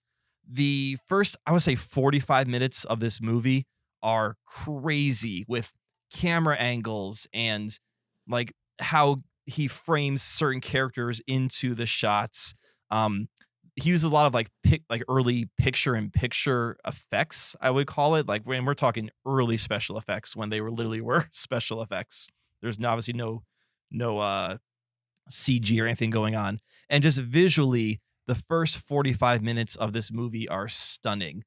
And you watch this movie, and then you can watch like a Tim Burton movie, like 1989's Batman, and you're like, oh, well, of course Tim Burton watched Faust a million times and then incorporate that into a style. Because there are moments where like the camera is flying past these spires in this German city, and you just imagine Batman could be in that shot flying around Gotham City. It's like almost the exact same shot you see later from Burton films. So all that is fascinating to watch. And then you get to like this middle section where young Faust is trying to woo a woman out in the country. And that just kind of becomes, for me, boring 1920s silent film stuff. There wasn't a ton going on there. The movie thankfully recovers with another sort of battle between God and Satan at the very end, which brings you back to that style I expected to see. So this is a silent film, but it's definitely a movie where it's mostly told through images and not through on-screen captions. So if watching a silent film is something like, oh, I don't want to be reading the movie the whole time, there's not a lot of captions in this movie. It's mostly just incredible visuals and seeing like what influenced guys like Tim Burton. What year was that? Cool. 1926. We should have made that one of my 5 movies from the 1920s. Is that, did I not recommend that one? I don't think so. We've got the movies that we landed on were The Passion of Joan of Arc. Oh, Faust. We did land on that one. Okay, we did do that one. All right. What were It the is other in ones? there. Faust, The Gold Rush, Metropolis, and The Cabinet of Dr. Caligari. Okay. Solid list. Yeah. That's right. We didn't give you a Keaton because you had already seen The General. So we put a Chaplin instead. Right. Right. General's like one of 3 movies from the 1920s I've seen. Cool. From one old movie to another, my number 2 from 1947, I finally saw Black Narcissus Ooh, and it's your number 2. Oh. and loved it. I mean, this Nice. is a movie. If all movies from the 1940s were like this, I'd Yeah. love them all. I'm so glad you liked that. That's exciting. This is really good. Yeah, I was poking through my Criterion collection, trying to watch movies I had never seen before. This was one of them. Zach has mentioned this to me many times over the years as a movie that I'll probably like, even though it's old. And he was 100% right. I really enjoyed this movie. Did not give me the stage play vibes at all, and was not only interesting in the story it told, but it was like technically impressive Yeah. and interesting. Especially like I watched some of the making of features and the fact that they didn't go anywhere. Like that was all filmed on a soundstage and like outside with constructed sets. It's crazy because I'm not saying I totally believed every shot was up in the Himalayas, but I believed they filmed around a place that was on the edge of a mountain at least. It turns out they didn't.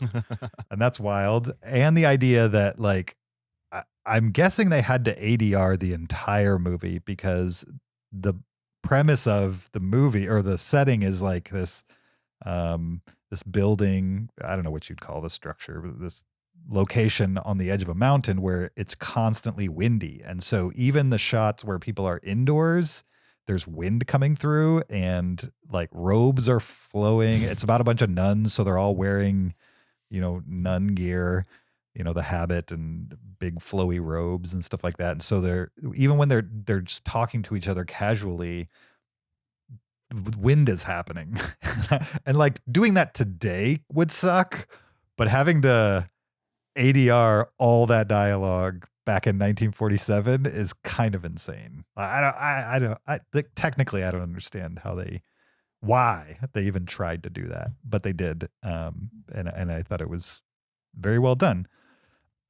Also, the matte painting was super obvious as I was watching it, but it was okay that it was obvious for some reason. And knowing what I know about matte painting at the time, there's so much of it that it's kind of insane what they accomplished, just the volume.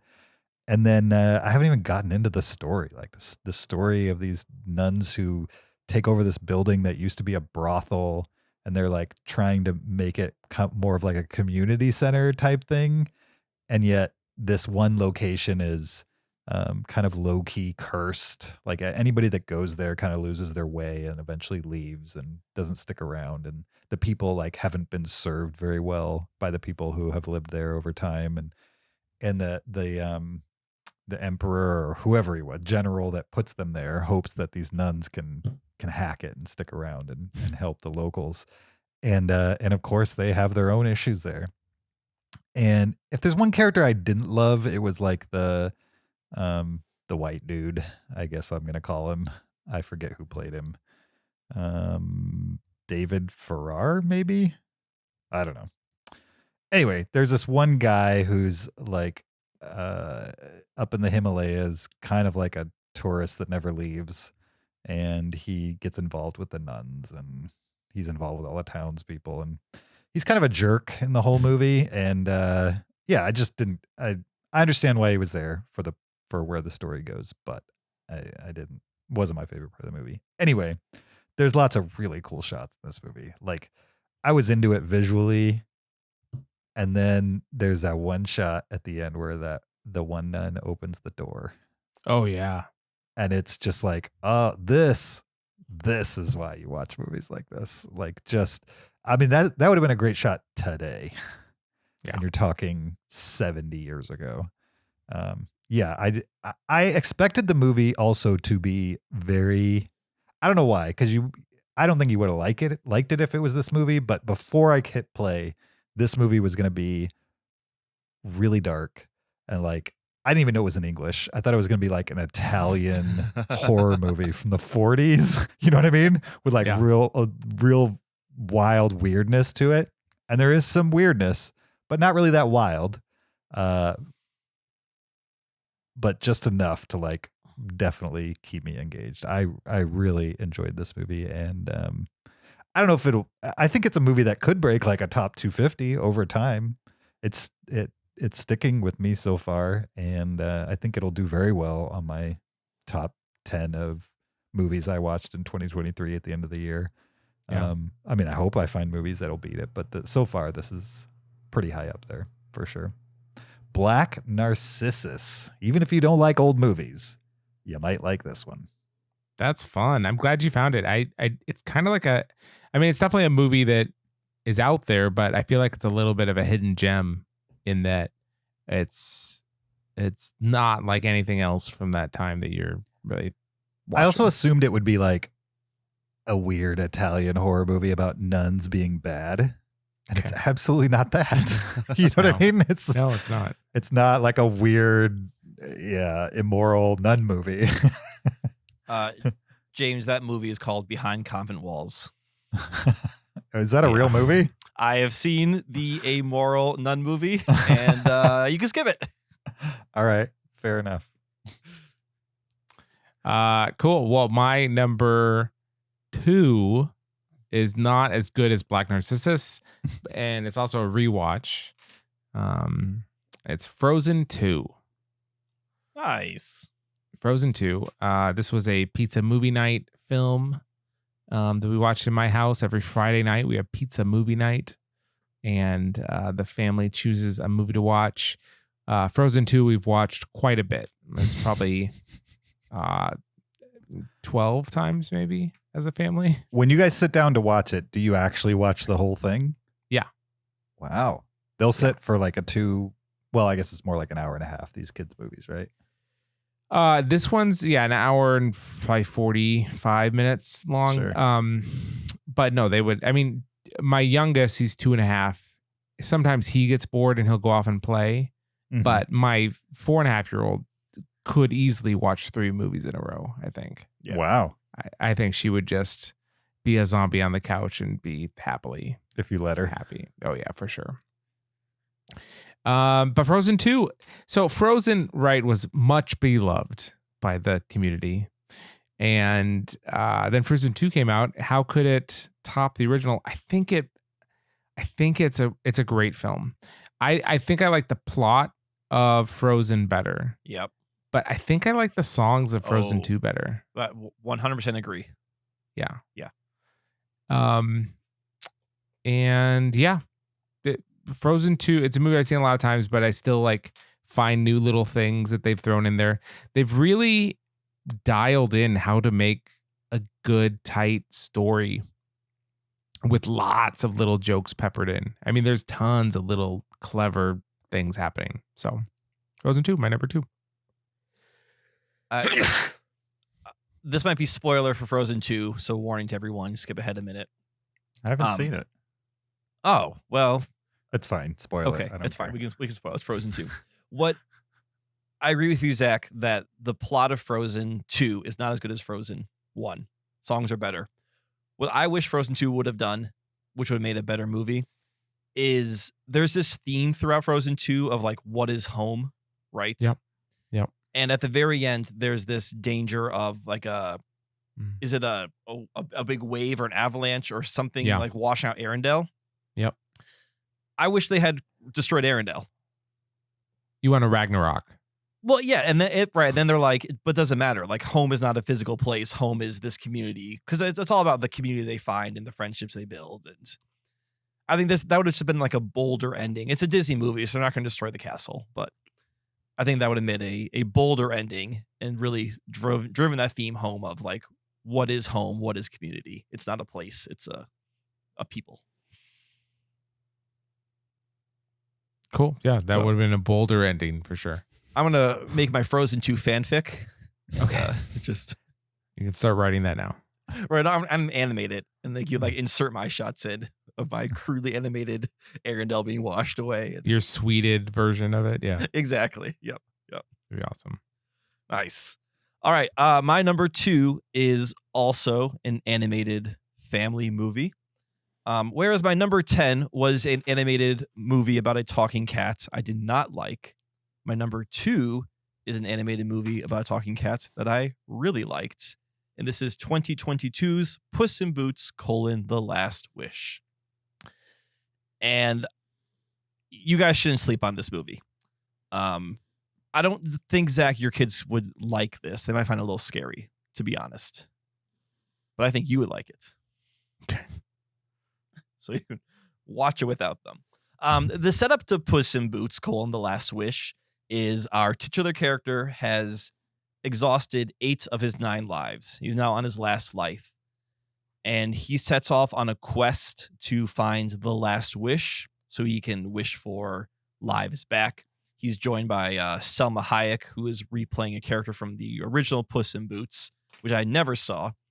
Along the way, there's also Florence Pugh, who's playing Goldilocks with her 3 bears trying to get the last wish. John Mulvaney's little Jack Horner, I think he's trying to get the last wish too. And then Wagner Mora voices this wolf that's a bounty hunter that is also chasing Puss in Boots. Now, that sounds messy. Like, it sounds like there's a lot of characters and a lot going on. But this movie is tight, and it keeps all of these characters and motivations together.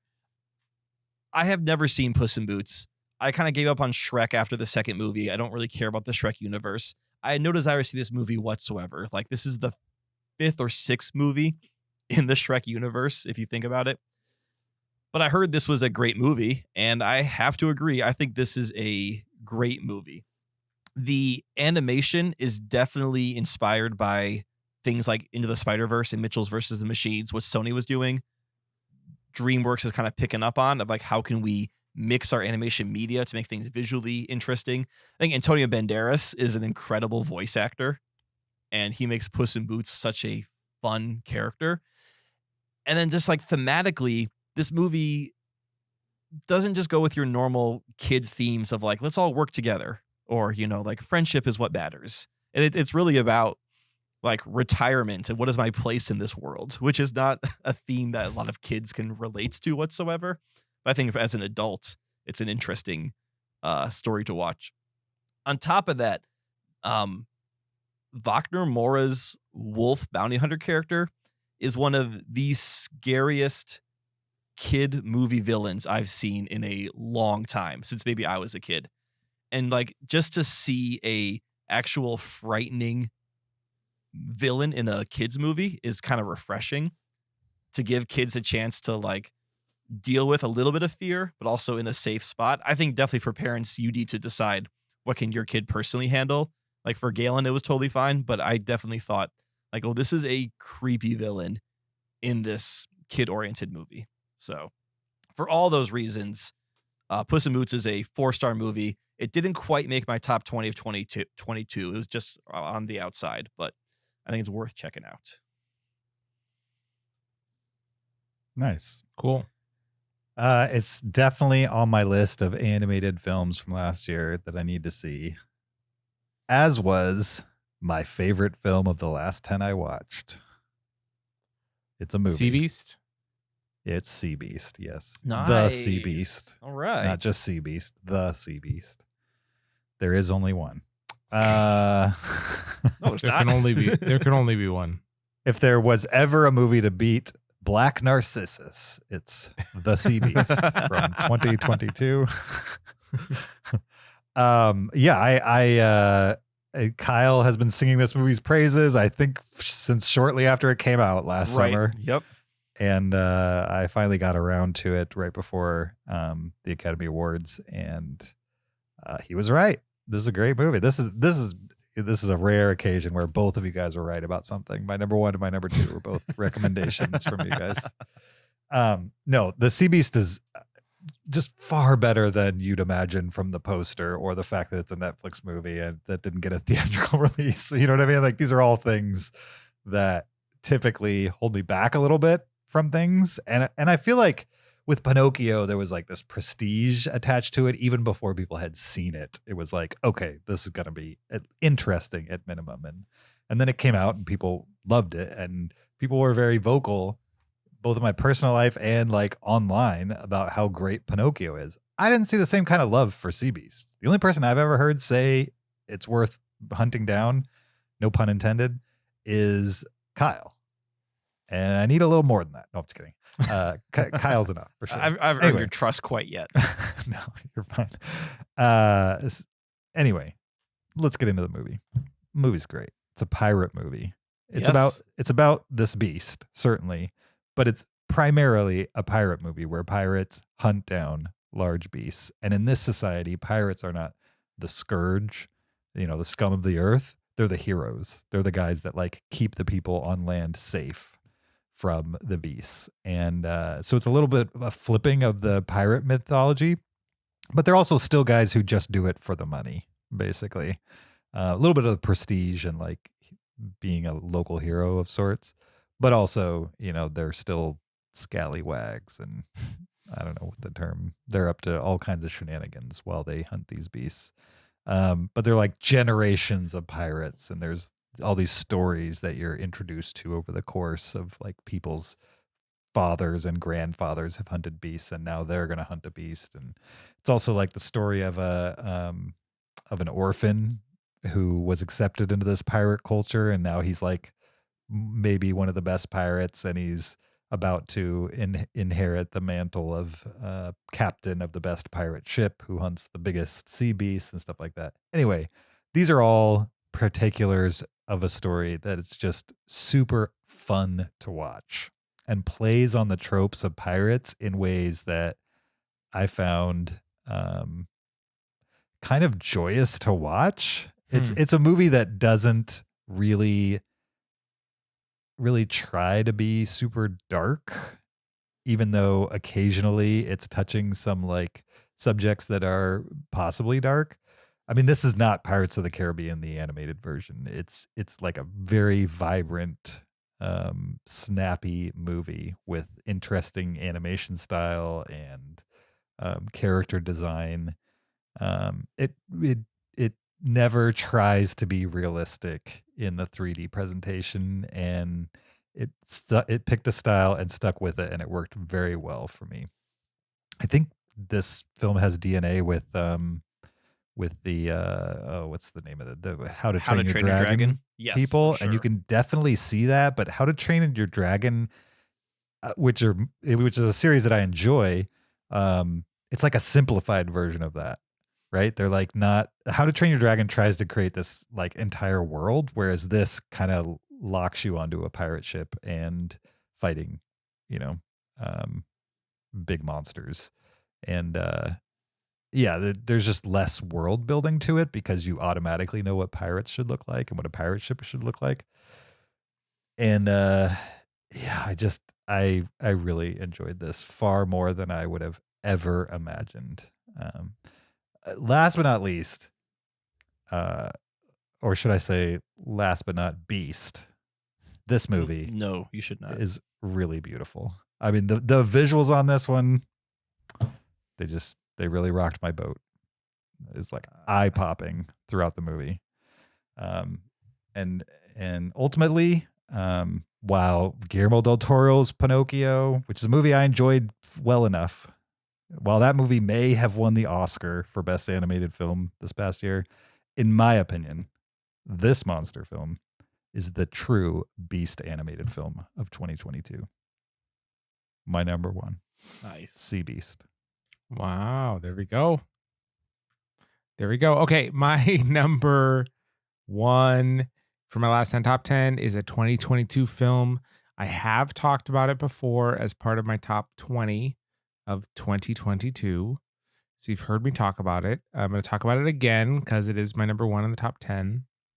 It's called Soft and Quiet. And this is a super interesting sleeper of a film that I definitely think James should watch. And Kyle shouldn't. Well, Kyle's just buried under chips, covering his shoulders. He won't be able to enjoy it. I don't understand what that means. He's got a big chip on his shoulder Okay. about films that are presented as one continuous take. Oh, right. Oh, yeah. Okay. Yeah. So he finds it some sort of pretentious or annoying that they present a movie like this.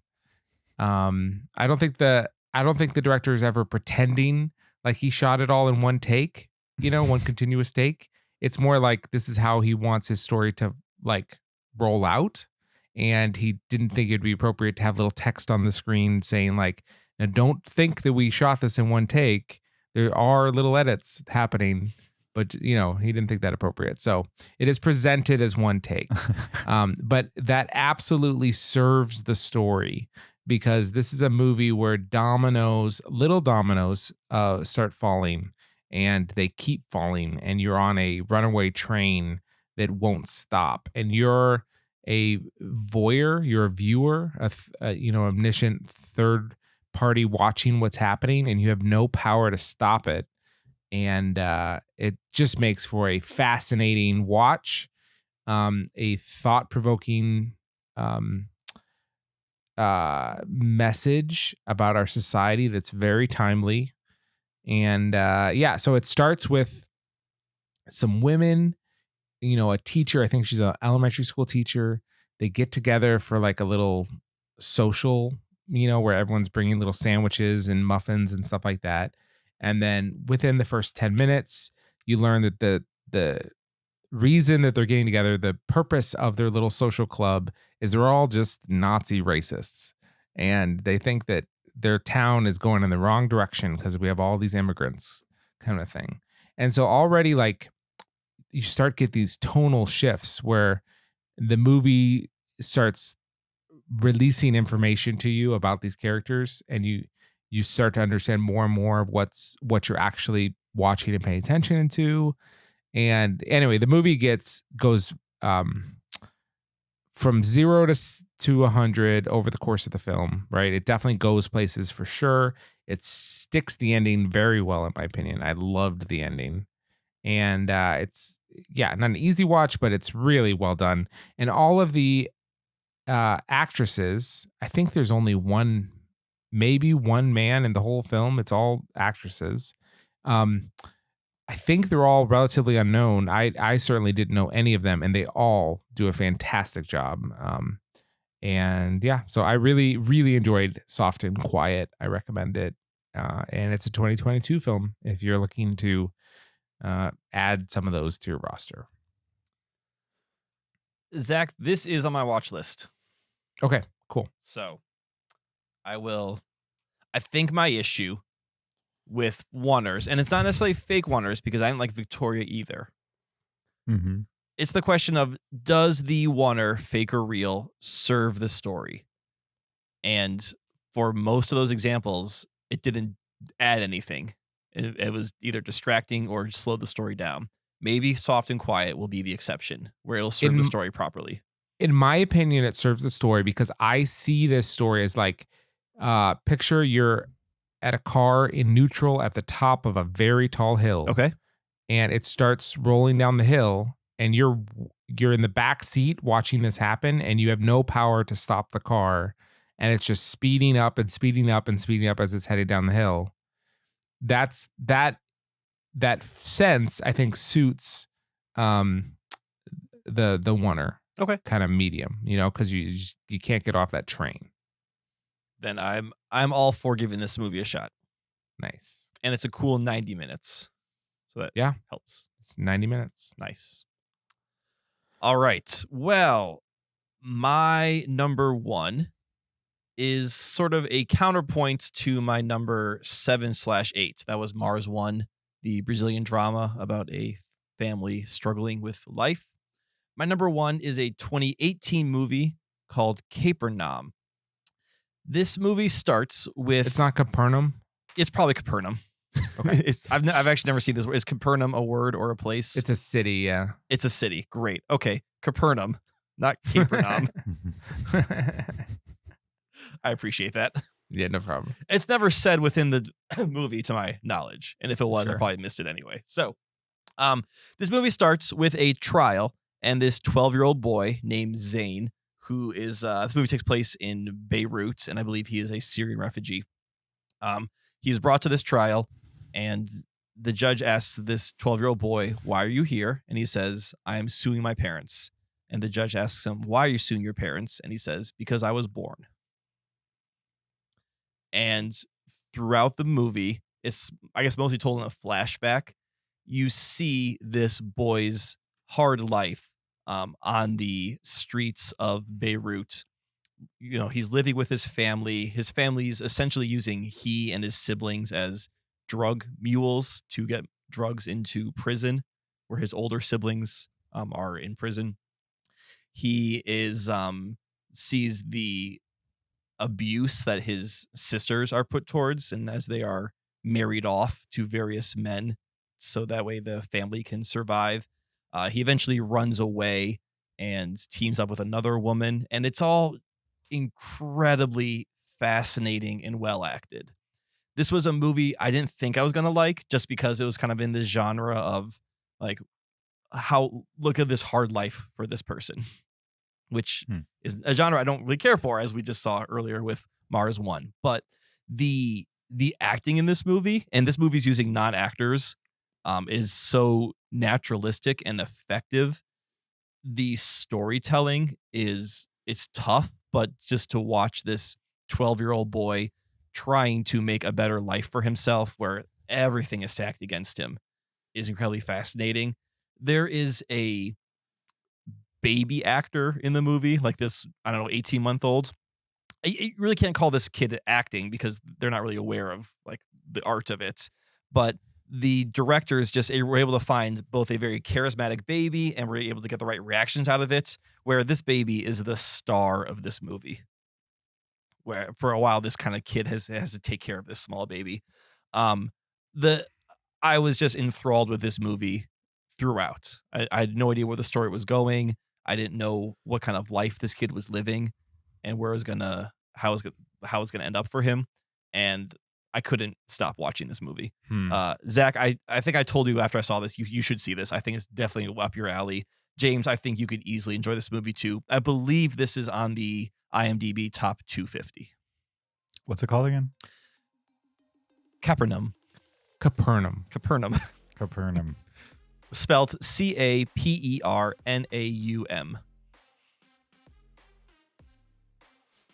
Yeah.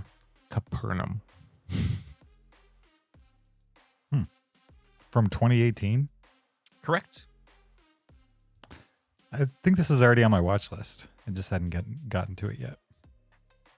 It is So time to I'm in. prioritize. All right.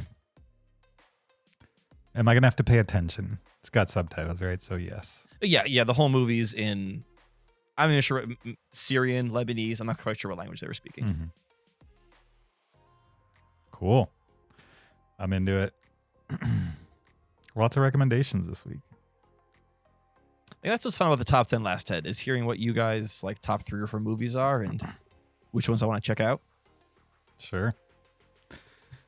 All right. That was it. That was our top 10 last 10 for the week. We appreciate you listening and making it this far. We appreciate your listenership in general. Don't forget, send us your most recent top 10 last 10. We're always curious what you guys are watching, what you're digging, what you're not enjoying, all of those fun things.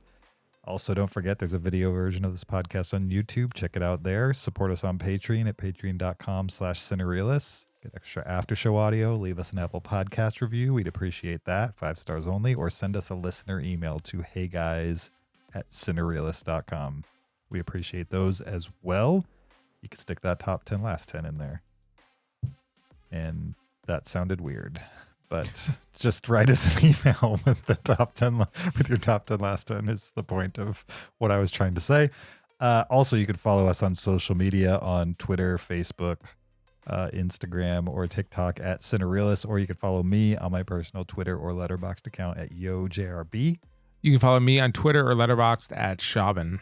You can find me on Letterboxd at Peter SKB. Next week, we will be discussing the art film John Wick 4. Can't wait. We'll see you guys there. Until then, keep it cinereal.